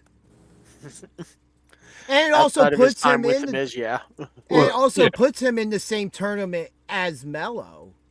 So you kind of have that storyline there to where at some point you can connect them together. But if you're going to try and do that through the tournament, you have to have them face each other into the tournament, and I don't see that happening. Yeah. Not with where their bracket positions are. Would be if Trick was that other person. We all know it's going to be Joe Hendry. Or Jeff Hardy. It's JH. I don't know. Joe Hendry's involved in this whole NXT storyline still. Yeah, but now that he's officially signed, that doesn't mean. But there's also, the call up. There's also the fact that Joe Hendry has put it out into the universe about the Joe Hendry John Cena match. Yeah. And, there's that little bit of it could happen if you throw him in the tournament. Yeah, I believe you all know I'm for it. Yeah. You all know I'm for it. I just don't see the logic in them signing him and just rough shooting him, giving him the straight shot to the main roster when he's mid-story with Chelsea Green and Ethan Page at the moment. Agreed. Like I said, I think he's main roster ready? Absolutely. I absolutely think he is. I mean, it could just be a one-off. I would also like to say that we do see a lot of main roster and NXT crossover right now. Yeah. Yeah, I mean, we should be across the board with the time of year it is and stuff like that going into the Rumble. We also have TNA crossing over with NXT. So there's just a lot, and you don't want to stretch it too thin where if you're sending names to be involved with TNA still in direct storylines, you don't want to thin your roster out and start sending people already to the main roster who don't need to be. Like Trick Williams, I think would be a great option as that mystery opponent at the moment. Yeah. Because the way NXT ends, it seems like I can see Trick coming out at some point on Tuesday and demanding another shot, but then we get the transition of somebody attacking him or coming out and be like, no, you don't deserve it now. You've gotten beat twice. Ava comes out and says you've had enough chances. Nope. Yeah, it's time for him to go back to the back of the line. He's been in that picture, in title pictures for the last 2 years. It's Oba Femi deserves to be in that picture now. Ricky Saints deserves to be there. Neither one of them realistically are getting called up anytime soon. Trick Williams out of that little group there is the one to get called up. Mm-hmm. Valid points. Yeah. And then, and some disappointing news for some people here. El Grande Americano lost the men's speed championship to Jasper Troy. Yeah, an impressive match. Jasper Troy is an impressive man. Oh, yeah. He's going to be a problem for a lot of people. Yeah. You know, I know we saw it already, but I hope they circle back around to it at some point. Jasper Troy and Oba Femi. Mm-hmm. Yeah. You know, there's somebody that could come out and confront Trick Williams, even though they're both heels at the moment. He's the young guy, like, hey, look, you know, I want to be in your spot. So I'm just here to take it. This speed championship's just a stepping stone. As long as I have it, I'll defend it. But Jasper Troy getting a win over Trick Williams would be something. But I also think that, again, still, we're at the end of the Trick Williams NXT run. Whether this past week was the end or he's going to get one more opportunity at what's next. Is it Deadline? The next big PLE show for them? Probably. That's the December one that they do every year, right around New Year's Eve. Yeah, the one where they do the Iron Survivor. Yeah. Yeah, I believe that's Deadline. Yeah. Unless, you know, that was too Vince of a name for him and they're going to change it. Let's see. Going back to Jasper Troy winning that speed championship, I'm glad that they decided to put that on him and let him feature this way because it will give him a chance to just show his power and just dominate people quickly through power, and that's how he's going to build his name here. Yeah, and that match with El Grande was a great match. Like, they made the most of the time in that 5-minute time limit. Oh, yeah. Yeah, they definitely did. And I was waiting for it to go to a draw. Like, yeah, they told a whole story in that 5 minutes. Mm-hmm. Yeah, absolutely great. And Jasper Troy has the look. He has a future. He just has to keep perfecting his game. Yeah, I think he's in a good spot to do that. Yeah, and once Oba, like, let's think about a year and a half from now when we're probably talking about Oba getting the call up if he hasn't been called up already. Mm-hmm. We have the next person ready to step into that spot. Yep. Yeah, provided he keeps his trajectory upwards, could be tailor-made for that. Yeah. Yeah. Like, if it's one thing that WWE has always been good with, regardless of who's in charge, it's the big guys. You know, WWE has always been built around the big guys. You know, whether we're talking about Hogan, San Martino, Macho Man. Every so often you get a Rey Mysterio that bumps through. Or the Daniel Bryan, or the Kofi Kingston. And then we had the short, like the. But not the Chris Daniels. No. Or we get that generation where it was the smaller guys, like the Bret Harts, the Shawn Michaels, the Austin. Smaller guy though. No, but that was at a time where, when Hogan left for WCW, Luger was still in WWF, and he was supposed to be the next Hogan. You know, Lex Express, that whole thing. Me and Shep actually, we actually watched the whole video on that and other gimmicks from that time that just didn't work out. Right. You know, like, we just see that those guys are typically positioned. But now we see it more as a hybrid where we see some of these smaller guys in these bigger positions. Like, if we're talking the late 80s, a guy like CM Punk never touches the world championship. Well, also, like, steroids were rampant back then. Yeah. But I'm saying that tradition has still continued, whether it's been the Brock Lesnar's, Steroids tradition? No, the big guys being booked as the top guys because they're the most believable. Being in that spot. You know, now as a it's more world of champion. Yeah, it's changed. Yeah. I'm just talking about back then. Because once we got through the Attitude Era, we saw it shift and bounce back and forth. Yeah. And I mean, nowadays it's like, you know, anyone of any size could win any title, except for like a cruiserweight title, because that wouldn't make sense. Big Van Vader cruiserweight champ.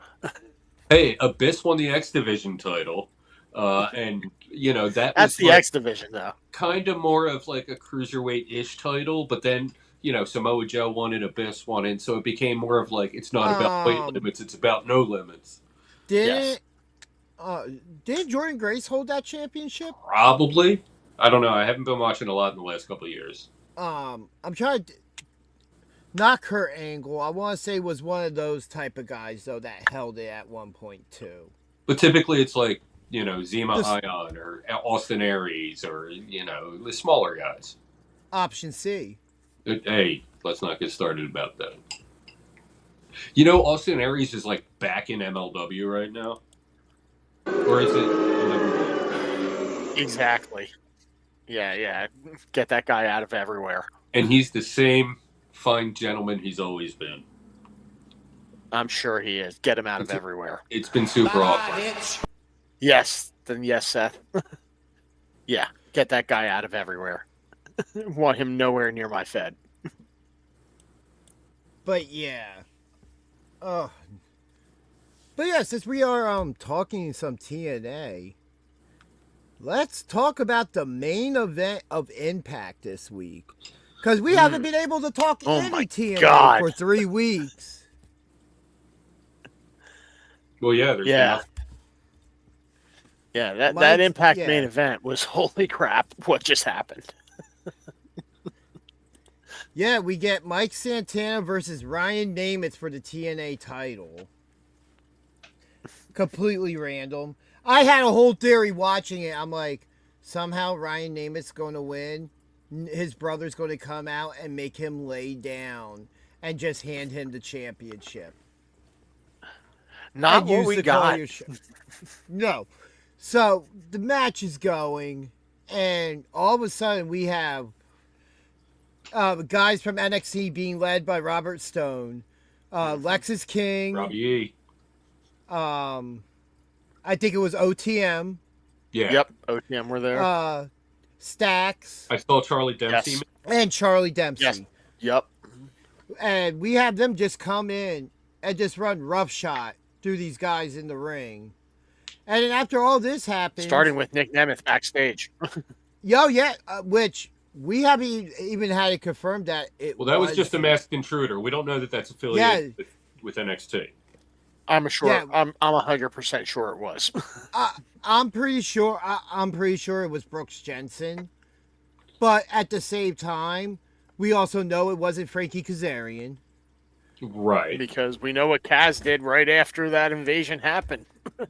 Yeah, he comes out and Mike Santana, champion, 32 days, 0 successful. 2 minutes. Actually, it was a non-contest. 2 title defenses. Well, technically, before this happened, yes. 1 title defense, 2 minutes, no contest. Yeah. Which means it didn't really happen. Frankie Kazarian, your new TNA World Champion.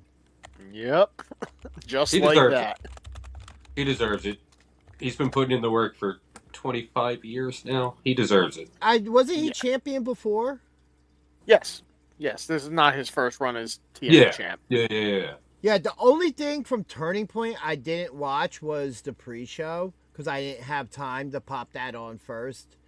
The main show seemed a bit more important. Yeah. But yeah, let's talk Turning Point now. Now, leading up to the show, there was a fan meet and greet. Santana no-showed it. He pretty much no-showed everything, which No calls, no texts. Yeah. It was all a work. But yeah, we'll talk about that as we get toward the end of this. And the show kicks off with Kalani Jordan and M by Elegance. Because both members, the previous Heather night on Impact, Heather got her title shot to regain the Elegance Brands title, which, Ash did not lose. She was forced to relinquish for medical reasons. So, but Heather obviously was not able to get the job done, so it came to M at Turning Point to try and get this belt off of Kalani. So, sadly, it was not to be again. The Elegance brand, they need to figure out something while Ash is not there to get them back to their winning just strength and what they need. There's something just a little bit missing, but we do have hope that Ash will be there because we did have a vignette where they did announce that they are searching for male talent to join the Elegance brand. So we'll see where this goes from here. Mason Mansour. I wish it would be, but they are under their ROH contract. Yeah, and they're actually doing some good stuff right now. I know. There's segments on Collision every week I really enjoy. They fit perfectly, though.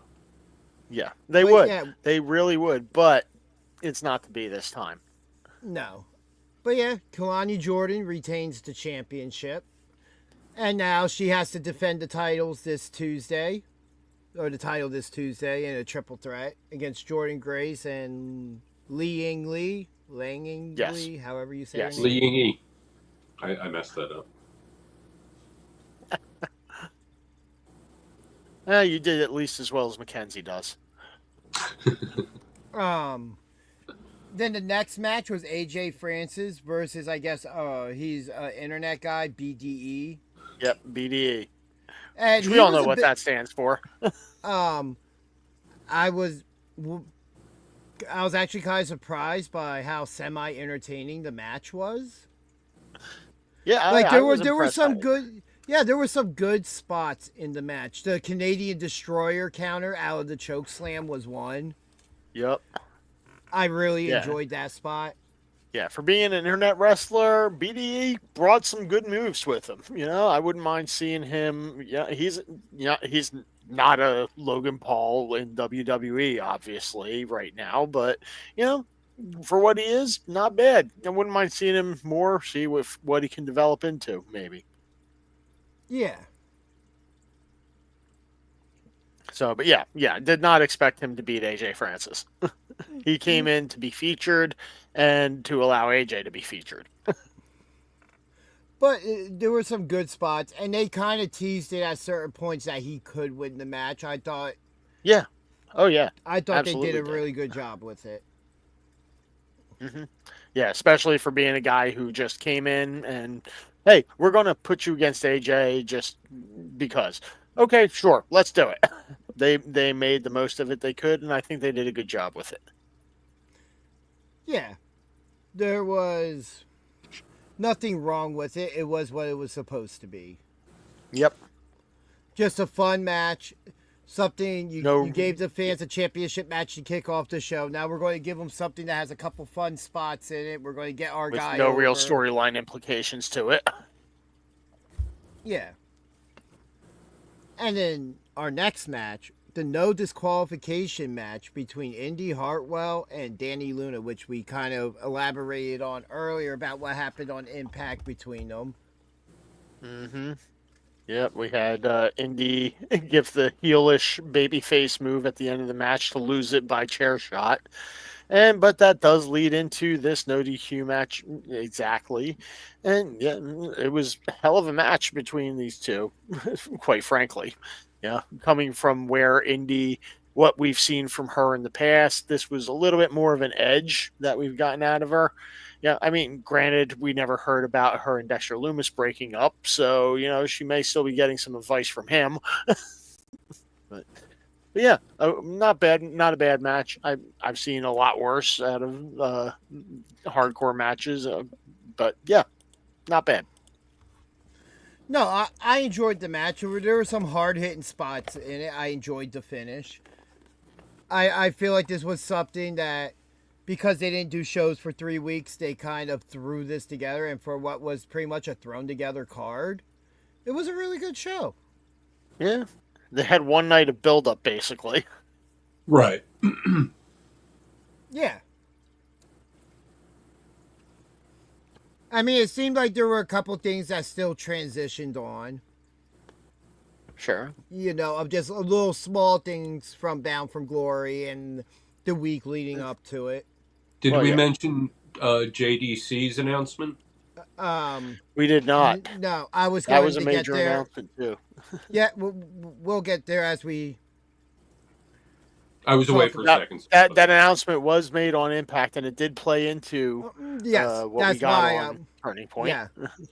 Yep, that's why I was waiting to bring it up. TNA Knockouts World Tag Team Title match was kind of what I expected it to be. Yeah, that was exactly what I expected it to be. Yeah.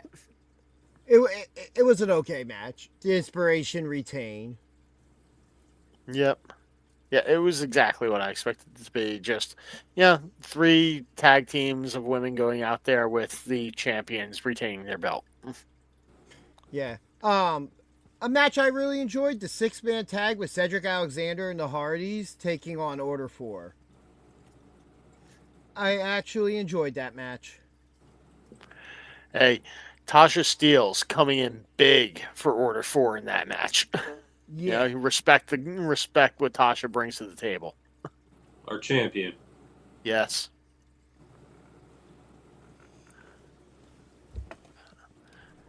Yeah, that match was put together really well. That feud's going to probably continue still since Order 4 picked up that win. So at some point, the Great Hands are probably going to get a tag team title shot.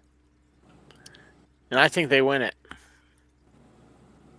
I think they take the belts off the Hardys. So do I. I know that a lot of people's contracts in TNA right now are year to year, and Hardys are one of the ones getting ready to wrap up. Mm-hmm. But I'm not even saying because of that. I'm just saying overall, I think that, Order 4 is the team to take the belts off the Hardys right now. I think that's a good call. Yeah, and I can see Mustafa Ali getting singles gold at some point. It's just a matter if it's the International or the X Division. That's a good call. Which one do you think would do more for him? I think you use him to help build up the prestige of the International Championship since it's fairly new. Yeah, the X I like Division, that call. He's had the X Division title already. Yes, he has. I mean, maybe in a shocking fashion he wins the World Championship, but now you're stretching it out so you can play out this last storyline first. Well, the World Championship's got a whole other thing happening right now, so I think the International Championships is the right call for him. All right, what if it was a member of Order 4 or somebody Mustafa Ali had attacked Nick Nemeth? I don't think that's the case, though. I don't think that's the case. If it was the case, then maybe, but I don't think that's the case at all. Hear me out, and it's because that he doesn't think Nick deserves that trophy. He wants to take it from him and sets up a match for the trophy. Yeah, I don't see that happening. Purple can time. Yeah, ignorant purple. It is ignorantly purple. 6.6% New England style IPA. All right. So that is properly named. Nice light color to it. On the nose. Let's not get into all that. We already did that once in this episode. Yeah. And according I drank to a beer. Stephen Chambers, that lost us. I drank another beer. 3 beers. 4 beers. Oh no. 5 beers. Just to- 6 beers. 7 beers. 8 beers. 9 beers. And a glass of wine. I love that little bit of that Lawler. Lawler. Yeah, yes. So, since now it was just brought up a couple minutes ago, let's talk about the system real quick, because there's a couple of things that was in this announced for this match. Even though I thought it was odd they kept him off the graphic, but for the Rascals have completely united. Yeah. Well, Desmond, first we got to talk about what happened on Thursday. With, they had already. Well, we haven't talked I was about that part yet. Well, I was getting there, because that's the bigger Not thing. You fast saved enough. the bigger. You start at the beginning. Sent himself to catering.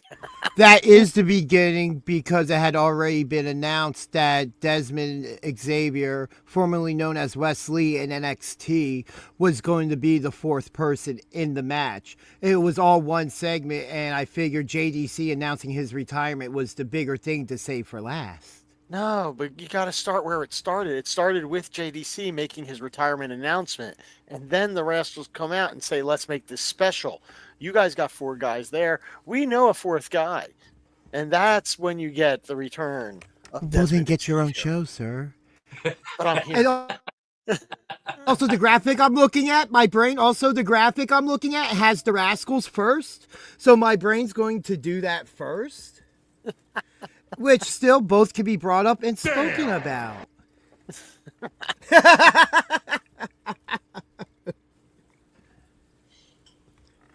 But yes, on Thursday, before everything else, thank you. The system comes out and turns heel on JDC and forces him into retirement. End of story. Stupid idiot. Yes, that's exactly how it happened. But no, JDC, formerly known as Fandango in WWE, announces his retirement at the end of the January pay-per-view Final Resolution? Genesis. Genesis. Final Resolution? Is that one? No, that's December. I think. No. I don't know. But yeah, we get that, and then, we get the Rascals out, who, as you said, it kind of sets up that they know a 4th guy, and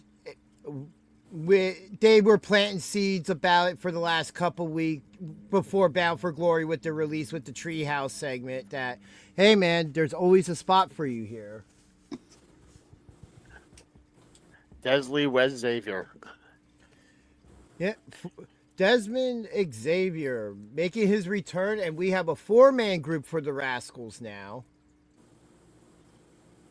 Which I'm interested to see how that goes, because I've been thinking Myron Reed's been on the fringes of leaving for a while. Is this the first time the Rascals have been at 4 men? I know they've usually been a 3-man group. Yes, this is they made it clear this is the first time all 4 have ever teamed up together. That's what I thought. Okay, because Wesley, when he left, that's when they brought in the other 3rd man. Well, no, they stayed as a tag team for a while, yeah. But then Myron Reed was brought in as a substitution when one of them were injured for a tag team title match. So they were for a while. So then he just stayed with the group afterwards. And there you go. And then there were those interactions in NXT. Yeah, and then Wesley was released, and now we're where we are. Right, I knew that much. And these teams though put on a hell of an 8-man tag. I mean, the Rascals are just, any match they're in is going to be amazing. And seeing a lot of their moveset in a 4-person style was different, and they were able to work it really well. They really did. Like, there's, I think, one point where they're doing, like, a version of the yes kicks, but they're, like, bouncing off the ropes to hit them or whatever, so they hit I forget who it is, in the back first, and then the other 2 come kicking from the front after that. Like, the spots were really well put together. Yeah. It's a pretty fun match, not my match of the night, but fun match nonetheless.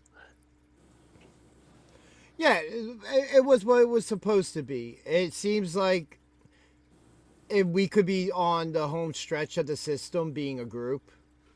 And I feel like it would be something where these guys just go their separate ways. Like, hey, we're all family. You ever need backup, I got you. But it's time for us to go our separate ways and go do other things.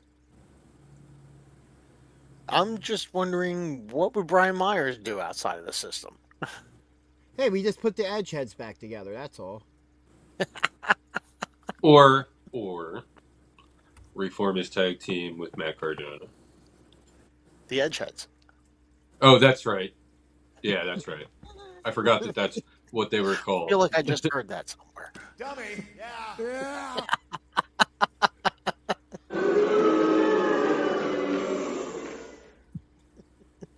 Stupid idiot. Now that we've got that sorted out. I said, Jesus Christ, Barry. Serious? Barry didn't like you, bro.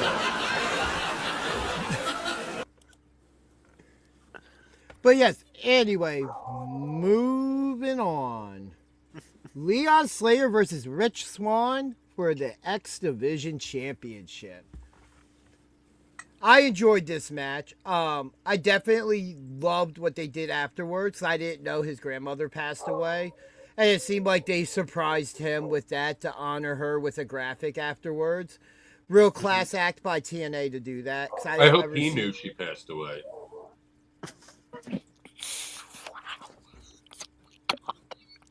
Damn! I don't even know if that's PG!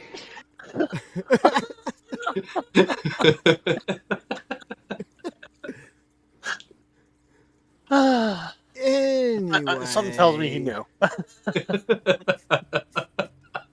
Yeah! Oh, God. I'm just picturing. Never mind. Let's move on. But yeah, this was a fun match to watch. It's back to the Gorilla Granny's dead. Ladies and gentlemen, if we run past 2 hours, it's because of this laughing fit.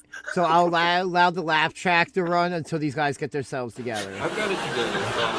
It's horrible, but hilarious. I'm good. And let's just forget about that and move on. Yes. That's the bottom line, because Stone Cold said so. Anyway, Leon Slater, Rich Swann, X Division Championship. Good job, Leon.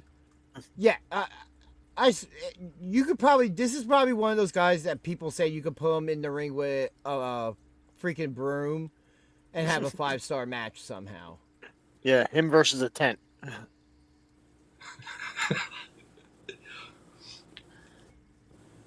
Like division title.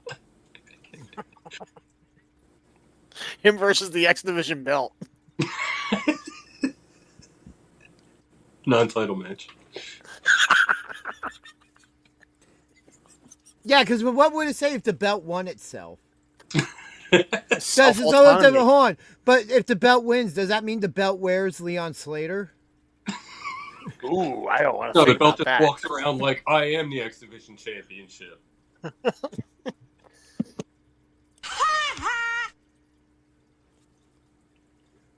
But yeah.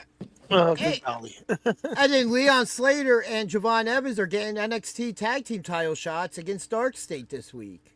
Yeah. Good for them. And they got a good chance of winning that.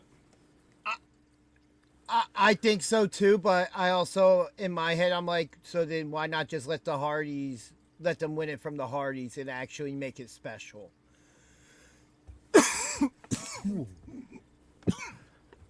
Just in my Because Dark opinion. State already did that?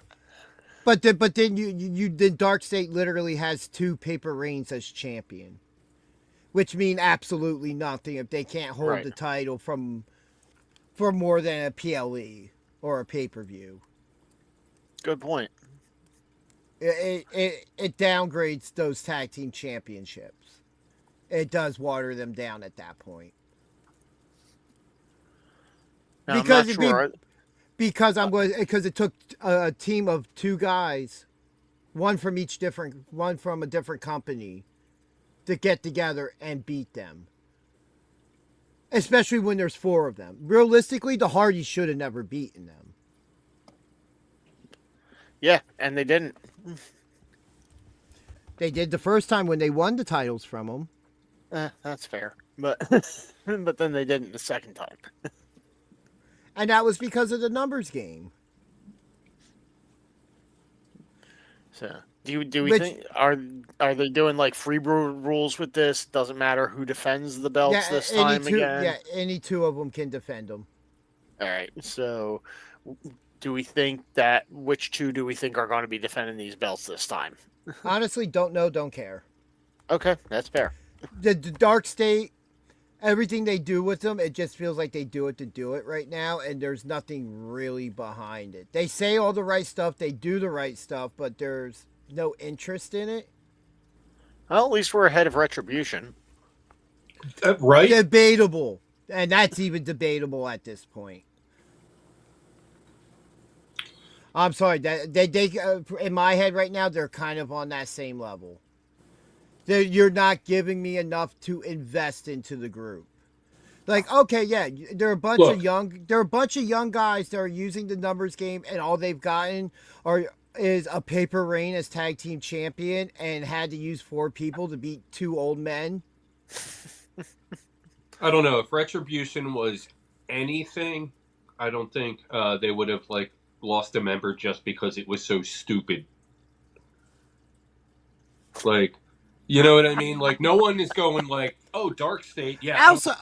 Outside of Mia Yim, who is left from Retribution? Well, there was WWE.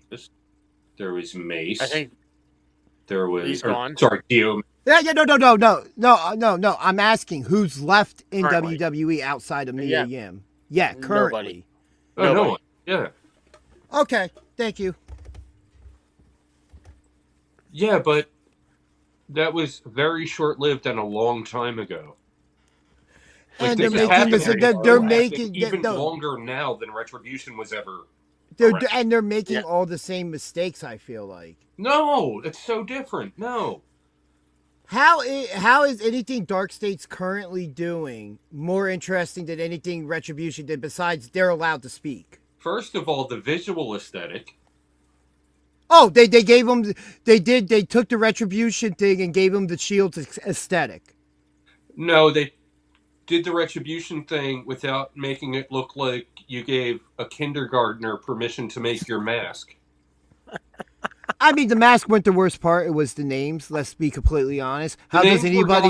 Yeah. How does anybody named Flapjack get over? The only Flapjack that ever got over was in the back of somebody's boots before they hit somebody in the head with them. Well, that's the idea. They're named after weapons. T-bar, Slapjack, Slapnuts. Yeah, ratchet set. Yeah, neck nuts. Chisel. Yeah. But yeah, Mercedes Martinez was like, "Oh, this is what we're doing? Okay, I won't be back." No. I'm just saying, like, I hold them on the same level because at first I was very interested, and now every time I see them, they're not doing anything different.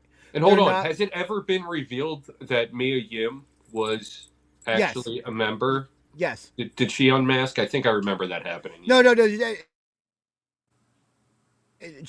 think it was an accidental unmasking, but they also never did anything to cover up her dyed hair as the obvious giveaway. Yeah, but I mean, hey, anybody can dye their hair.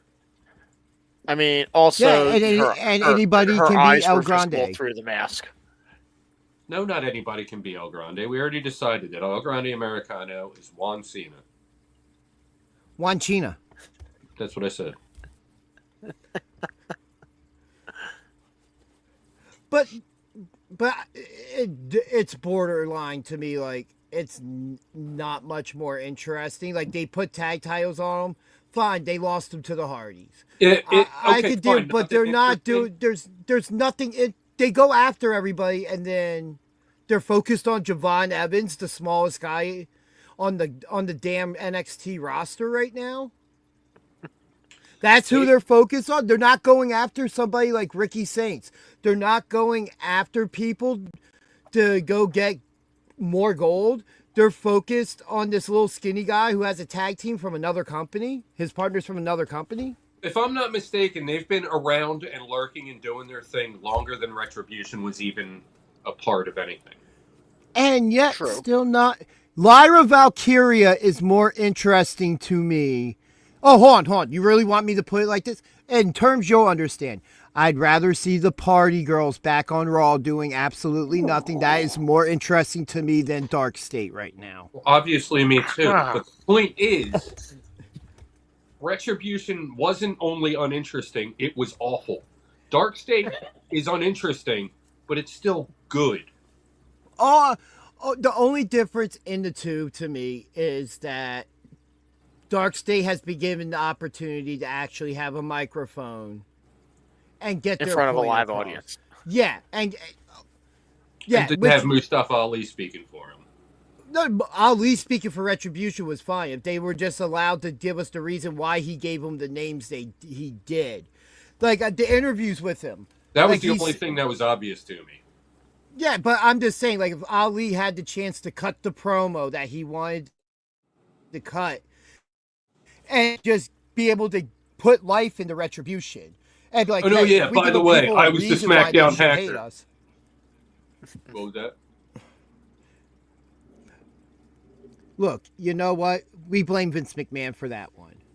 That would have been a more interesting story than Dark State. What?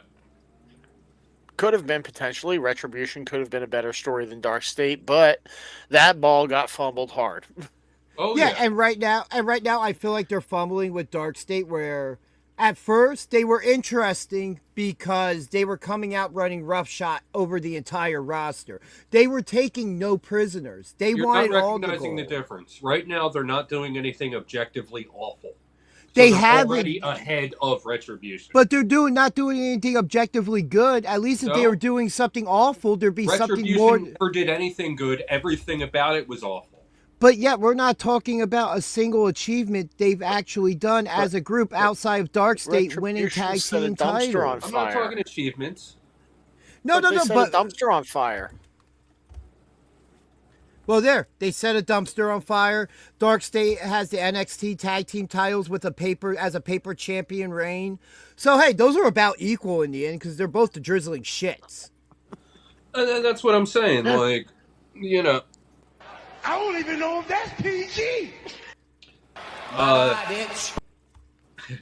Yeah, like none of it is interesting at all. That's but the difference being, Retribution was awful. Dark State is just Right now, I'll say this: just comparing it, as in Retribution died off quickly for me. Dark State had, like I was saying, had the chance of their running roughshod through the TNA events, through the NXT events. They were getting the time to be established as this threatening group. Now, this threatening group who has taken out the likes of a Oba Femi and a Trick Williams isn't targeting the big guys. They're targeting the little guy. That's like putting Big Show in a match with Hornswoggle. Hold on. And I would pay to see that match. So would I, because it would be more interesting than anything Dark State and Retribution has done. The guy who's going to be on TV next week on the big brand. Mm-hmm.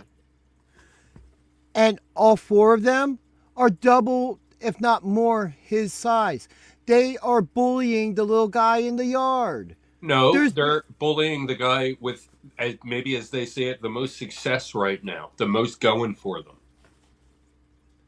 So you're going to put the four guys against him. Javon Evans is going to jump all over the place, and they're still going to beat him. It's not interesting. Unless Javon Evans was North American champion and somebody like Deion Lennox was going to beat him for that championship. Yeah, but the greatest North American ever has that title right now. I mean, there has to be... Blake Monroe? No, Ethan Page, dummy. I really started hating her after last Tuesday. It was a weird promo last Tuesday that they did, like her talking in her own head type thing. And I didn't know she sounded like she had marbles in her mouth, but also like. Did you not hear her speak at AEW?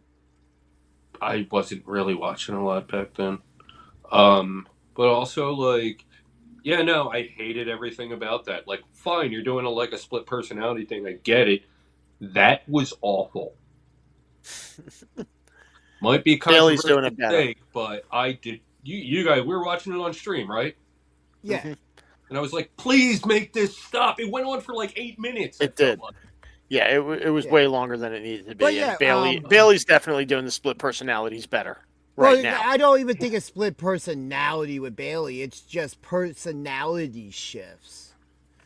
Split like- personalities. But I think Right. it's all Definition. I think it's all. I'm sorry, not split personalities. It's split gimmicks. Yeah, She's there's four bouncing- Baileys living in that body. Yeah, like,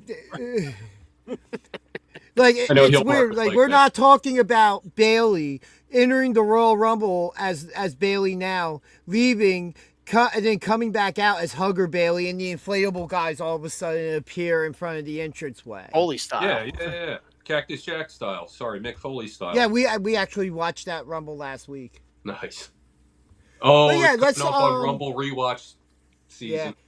Let's talk about this 2001 is turning. my favorite. We kind of got off track here. Let's talk about this Turning Point main event now. Oh yeah. That's where we That started off as a handicap match were. Yep. because Mike Santana, where was he? Yeah, as we Santana. spoke about earlier, he was nowhere to be seen. He was supposed to be at a meet and greet. Didn't show up. He wasn't seen in the building at all before the match started. And then so this practically was a 2-on-1 match for at least half of it. Mm-hmm. Yep. But then Santana shows up. And Santino with security outside the building to make sure NXT wasn't going to get in. We'll get back to that. Yep. Allows him to enter and go. He goes straight to the ring, tags himself in, and this match actually became a tag team match. Yeah. I enjoyed it for what it was. It's odd that this was the main event. Oh, I mean, you've got your champion in there. You've got your most recent champion once he showed up in there. Yeah. You've got a bunch of guys guys that are right up at the top of the roster there. It just didn't feel like a main event to me. Not until we get through the finish and we get the NXT guys showing back up. Sure. And attacking them, which included every single person besides Nick Nemeth who stayed out of the ring the entire time because he tried to sneak in a cash in, and then he was attacked. Yep. So yeah, he always gets attacked when he tries to sneak those cash-ins. I mean, last time it was Elias or Elijah. Who? Ezekiel. My bad. Ezekiel's brother. One of Ezekiel's brothers. Kevin Owens is somewheres just having a conniption right now because of it. And he has no idea why. Kevin, if you're out there watching, go ahead and drop a little something in the comments. Let us know how you feel about that. What do you guys want to talk about? Kevin Owens dropped a comment right there, right now. I think I might crap myself.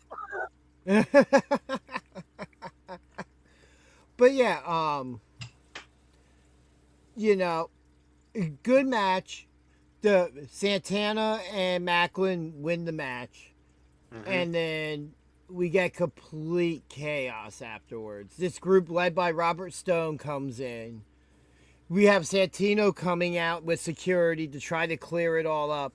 We kind of have a moment with Stax and Santino. And for anybody that doesn't know, Ariana Grace is the daughter of Santino. Channing Stax is currently engaged to her, and the announcer makes sure to point out that was Santino's daughter's fiance when him and Stax were kind of arguing back and forth before Santino got taken out from behind. And even at that point, Stax kind of looked down and was like, oh, I didn't want that to happen to you. Like I was trying to avoid having your ass whooped, but here we are. I want to see that. Now I got to answer to your daughter. I want to see that sitcom. Oh, that would be great. I would watch any Santino Marella sitcom. Yeah, sure. You put him in the lead role on a sitcom, I'm there. Look, sure. You could just do it. Santino Marella. No. Here's what I want. I just want a YouTube channel with him and he releases a video once a week. It's like a 5-minute video of him just saying people's names and messing them all up. Sure, Like just I would random pay by people. the minute for that. Like I'm that sure a would be 900 number completely could be over. established. If like there was just a host, like, okay, in chat, we have Sid Vicious, CD Viciosi. Sid the Vicious. Side Vicus. But yeah, as I said after the initial thing where it was going to be Invasion, and then they changed the name for the crossover event. Even then, I said that this whole thing wasn't over, and that something like this was the next level. And the names they're using. Oh, and I'm sorry, it's not OTM, it's High Rise, the team So that they're used to not be with OTM Wesley. anymore? No, it's another team. Yeah, OT it wasn't the same. No, I'm sorry, that's on me. I correct my error there. I thought we were OTM talking about Lucius, OTM helping to. Yeah, it's the guys that were with Wesley. Bronco Nima and Lucian Price. Yes. But That's it OTM. was actually... No, OTM and High Rise are two different teams. That's what I'm saying. OTM Yes. is Bronco Nima and Lucian Price, and High Rise is... And then I blank. Who is High Rise? Give me a moment. It is Tyson DuPont and Tyreek Igwe. That's right. Okay, right. I do remember them making their way to. Yeah, because NXT. Wesley formed the faction, and a couple months later got fired. He was their like. Right. They were the OTM that was like the, Turn 7 version of OTM. They're like, oh no, one of the guys from OTM got hurt. Well, we're still going to run that gimmick. Give it to someone else. Yeah. Yeah. But yeah, we get the Hardys involved in this during this closing segment for the pay-per-view or special, whatever they were calling it. Could we be seeing something maybe leading to maybe a traditional Survivor Series match, even though it would be 6-on-6 on NXT? Let's go. I'm here for it. It's just interesting because the names in this. It's Lexus Stone, Stax, Brooks Jensen, Charlie Dempsey, and High Rise. Lexus King. You said Lexus Stone. Oh, my bad. Lexus King. Yes. Robert Stone and Lexus King are two different people. Robert King and Lexus Stone. Although I would love to see Robbie E get back in there. God, no. Please, no. For the love of God, no. Robbie E was the man, dude. The bromance with Jesse Goddard and DJ Z. Come on, man. That Please, was quality. No. I missed all of that, honestly. I love that era of TNA. There's plenty of good things about that era. That wasn't one of them. There was also Robbie E and Robbie T. I remember that too. So I think we've talked about mostly what I kind of wanted to talk about AEW, the blood and guts matches, but we've broken 2 hours here. Yeah. Well, I'll say. What do you guys want to talk about? What I will say about AEW this week was the blood and guts matches. I enjoyed both.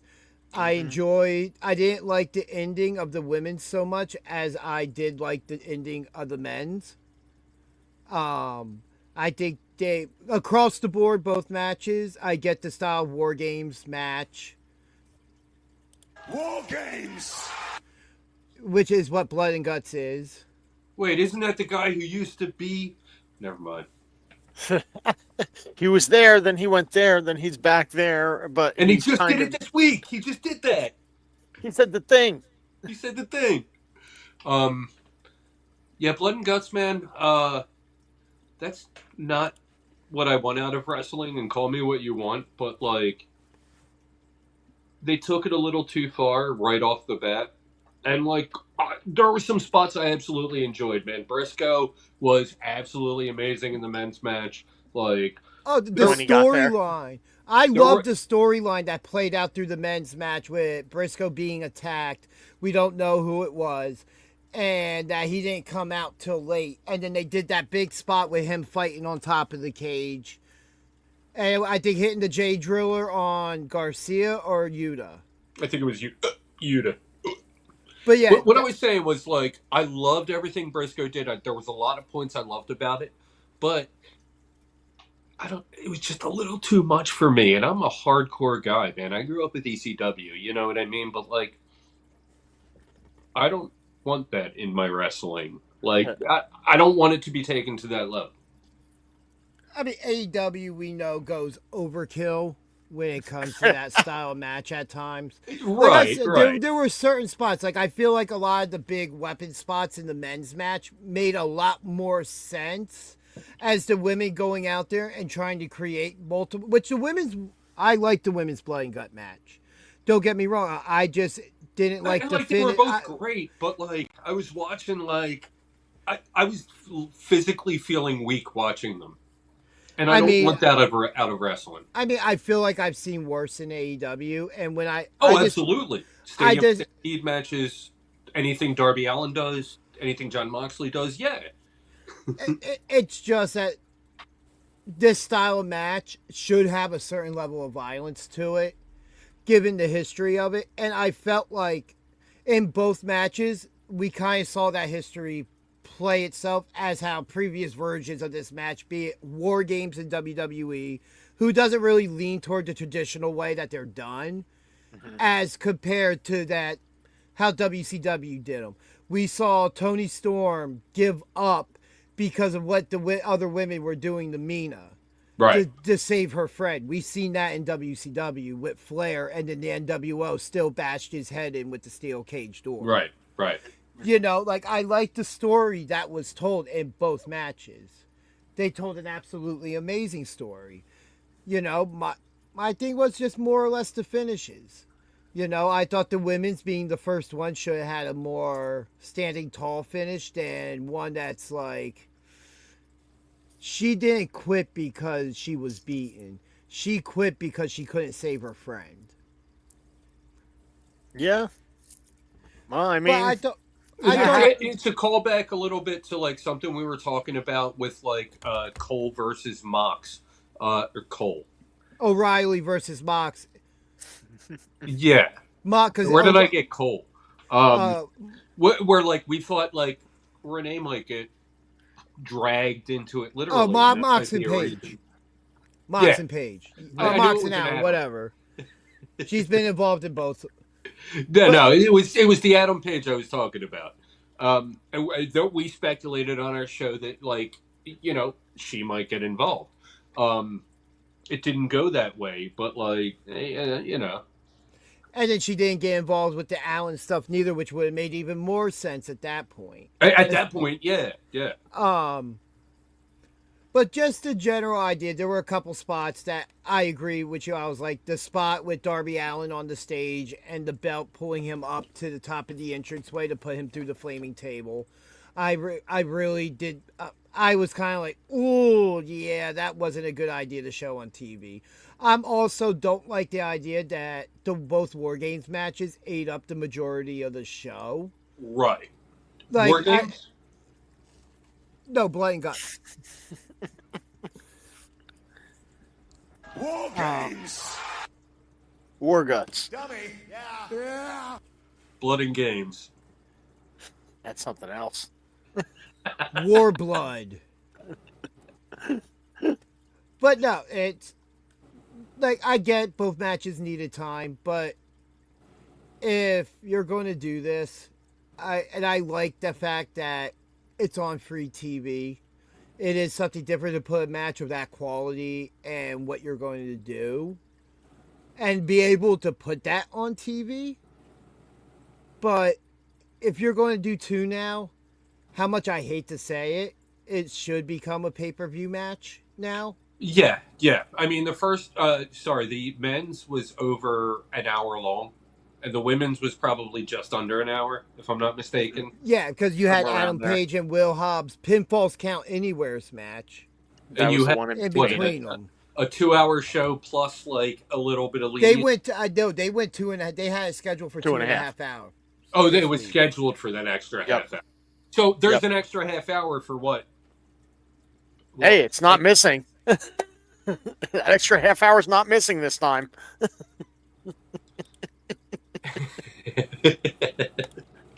But yeah, that's what I'm saying. So like, there was time for what, one other match, maybe two, if you do them fast. Yeah, and you still have to have certain talking segments and stuff. Right, like and that. you still gotta like, you know, fortunately they do picture in picture, so you don't count commercials against that like match time. You know what I mean? You get actually for the most part you get to see what's going on. While not always, but sometimes I get that crazy screen that I showed you guys, which they won't let me screenshot. But I'm gonna next time I'm watching, or I could do it tonight. I'm gonna take a picture of that and then like just share it in the in our group chat. Yeah. But yeah, we can use that. we've kind of covered everything, so now it's time. Match of the week, or if you have a moment, match. You know. All right. Well, I'll start with my match of the week, and we did kind of just discuss it, and you guys might have poo-pooed it a little bit, but I'm going with that women's blood and guts match. Yeah, I loved that match. I thought it was great. The ending did not confront me any. I understood why Tony gave up the match. There was no one else around that was coming in to help her. There was nowhere for her to go. Mina was laid out. There was nothing for her to do but quit at that point. So, but yeah, I thought the action throughout the match was good. I thought that the women did a good job with the match. There were complaints about blading too deep or whatever, and like the blood of the match. Oh man, I don't Sky care Blue about that. got busted open in the first like 2 minutes of that match. Yeah, by the time I turned it on, she was already like crimson masked. Yeah, absolutely insane. I thought it was a good match. I enjoyed the action in it. I'm making that women's blood and guts match, my match of the week. No, I don't like. It's not that I don't like the ending. I just feel like the first one should have had an outright winner and not have the finish be that between these two teams. That was all. Like, that's why I just like the men's better. It wasn't a bad ending by any means, and that's not the impression I wanted to give for it. Go ahead, BJ. What's your match of the week? I'm going to defer that to you. I have one, but it's going to segue into it. And trust me. You know what? I'll give it to Last Man Standing on NXT. Trick Williams and Ricky Saints, even with the questionable ending. I thought everything in that match worked out really well, and the story they told in it. And we had the return of Oba Femi. There was really no outside interference in it, which was something I was kind of waiting for. Like, does Trick have, no pun intended, a trick up his sleeve? Huh? Given how seriously he wants the gold. But the other one I had considered that beat out was Cena winning the Intercontinental Championship. And I can't give it to Dragunov every week, so. I can't give it to Aleister Black every week, you know? He didn't even have a match this week, so. That's why. Hence why you can't give it to him. But yeah, I'm going to go with something that wasn't on television. Something I saw with my own two blue eyes. Pat Dynamite defending his Silver Skywalker Championship against Billboard Bill Gold. Friday night, Mount Holly, New Jersey. I could have had front row, but I stood the whole show like I do. What an amazing match. There was a point where everybody was like, wait, was that 3? Was that 3? And the ref was like, 2. Man, this match was absolutely amazing. Billy Gold, friend of the show. Pat Dynamite, friend of the show. He's been on. This match was absolutely amazing. We're going to talk more about that Tuesday. Yes, this Tuesday. That's why this is a good segue. But yeah, my match of the week didn't come from television. It came from me Real life. being 20 feet away from the action, and just, yeah, man, nothing I saw on TV could compare to anything I saw on Friday night. Even though I what I actually saw on did see that Friday match night, on my TV. what I saw on Especially Friday the night, ending after the match. well, I'm not even talking about that. Like, the match Yeah. was over and done. So that didn't affect the actual match. But as you may have seen on my Instagram, something did happen after that match. I didn't even post the whole thing. I didn't even post the promo. I just posted the chair shot. So, spoiler alert. But yeah, no. Hey. Billboard Gold Gold and Pat Dynamite for the Skywalker Silver Championship was my match of the week. Awesome. Nice. Well, before we go, because as you mentioned, Tuesday, we will be live. And not only will we be talking about what happened at SPO Live / Monster Factory TRL, we will also be previewing PWU Justified. Yes. And we will run over some of the matches real quick that have been announced. As we previously talked about, Pick Your Poison matches were announced where Pat Dynamite and Declan Grant will be picking their opponents. Well, those opponents have been chosen. Pat Dynamite will be facing Ruckus from Blackout, and we'll talk a lot more about that on Tuesday. And then Declan Grant will be taking on the Scramble Master, Lucky. Ooh, rematch there. Declan's going to have a chance for some revenge after that bad ref call. Yeah, a rematch that's been over a year in the making. Yeah, Declan's got a tack in his hand about that match. Yeah. And then we have Kid Legend versus Boom Harden. I'm looking forward to that. Boom is a hell of an up-and-comer. Kid Legend, he is a Kid Legend. I've seen a lot of Boom lately, and Boom is very impressive. He's the best technical wrestler in New Jersey. Self-proclaimed. But yeah, I'm definitely looking forward to that one. Yeah. And then for the SPO Women's Championship, Vita Von Star from Catch Point will be taking on SPO Women's Champion Tasha Steeles, who we talked about earlier, member of Order 4 from TNA. That's going to be a hell of a showdown. There we go. Let me just say something about that. So I have no idea who Vita Von Star is, but apparently she's training under Drew Gulak at Catch Point. And according to Johnny Cashmere, who I ran into a couple nights ago, she's some kind of contortionist or something. Yes. I don't know. Interesting. Right? I'm intrigued. Yeah. And then we also have, for the tag team championships, defending the championships, the shot callers with A-Gift in their corner, taking on somebody who we are familiar with from SPO. We haven't seen these guys in a minute. The Silk City Kings. And I'm looking forward to seeing how much they've improved since the last time we saw them in a ring. Even from where they were before, this is going to be a test for the shot callers. Yes.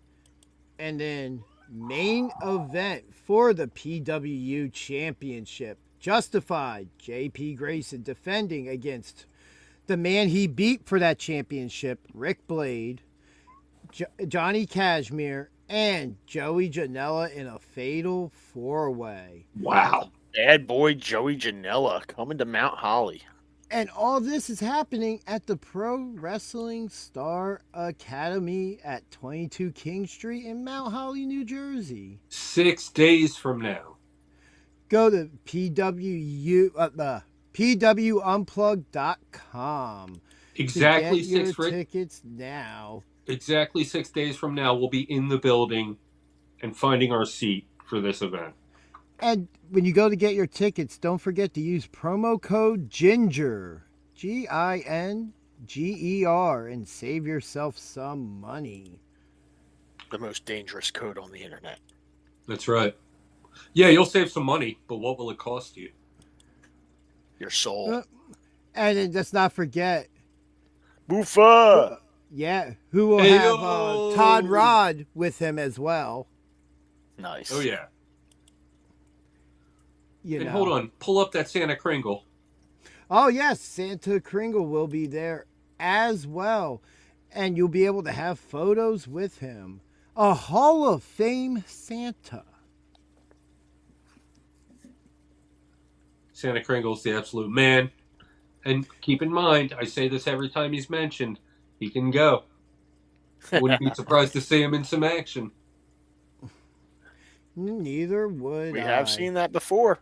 We have seen that before. The Santa Stunner. Yep, somebody's going to catch a Santa Stunner.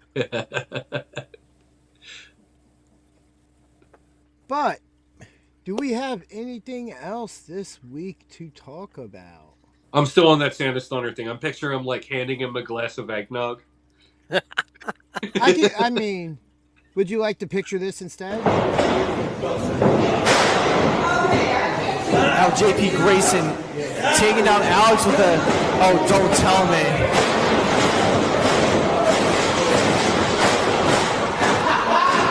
A shameless version of the devil's. Gotta love it. Absolutely. Yep. But I guess it's almost time to ring the bell, so everybody, be good to each other. Hold on.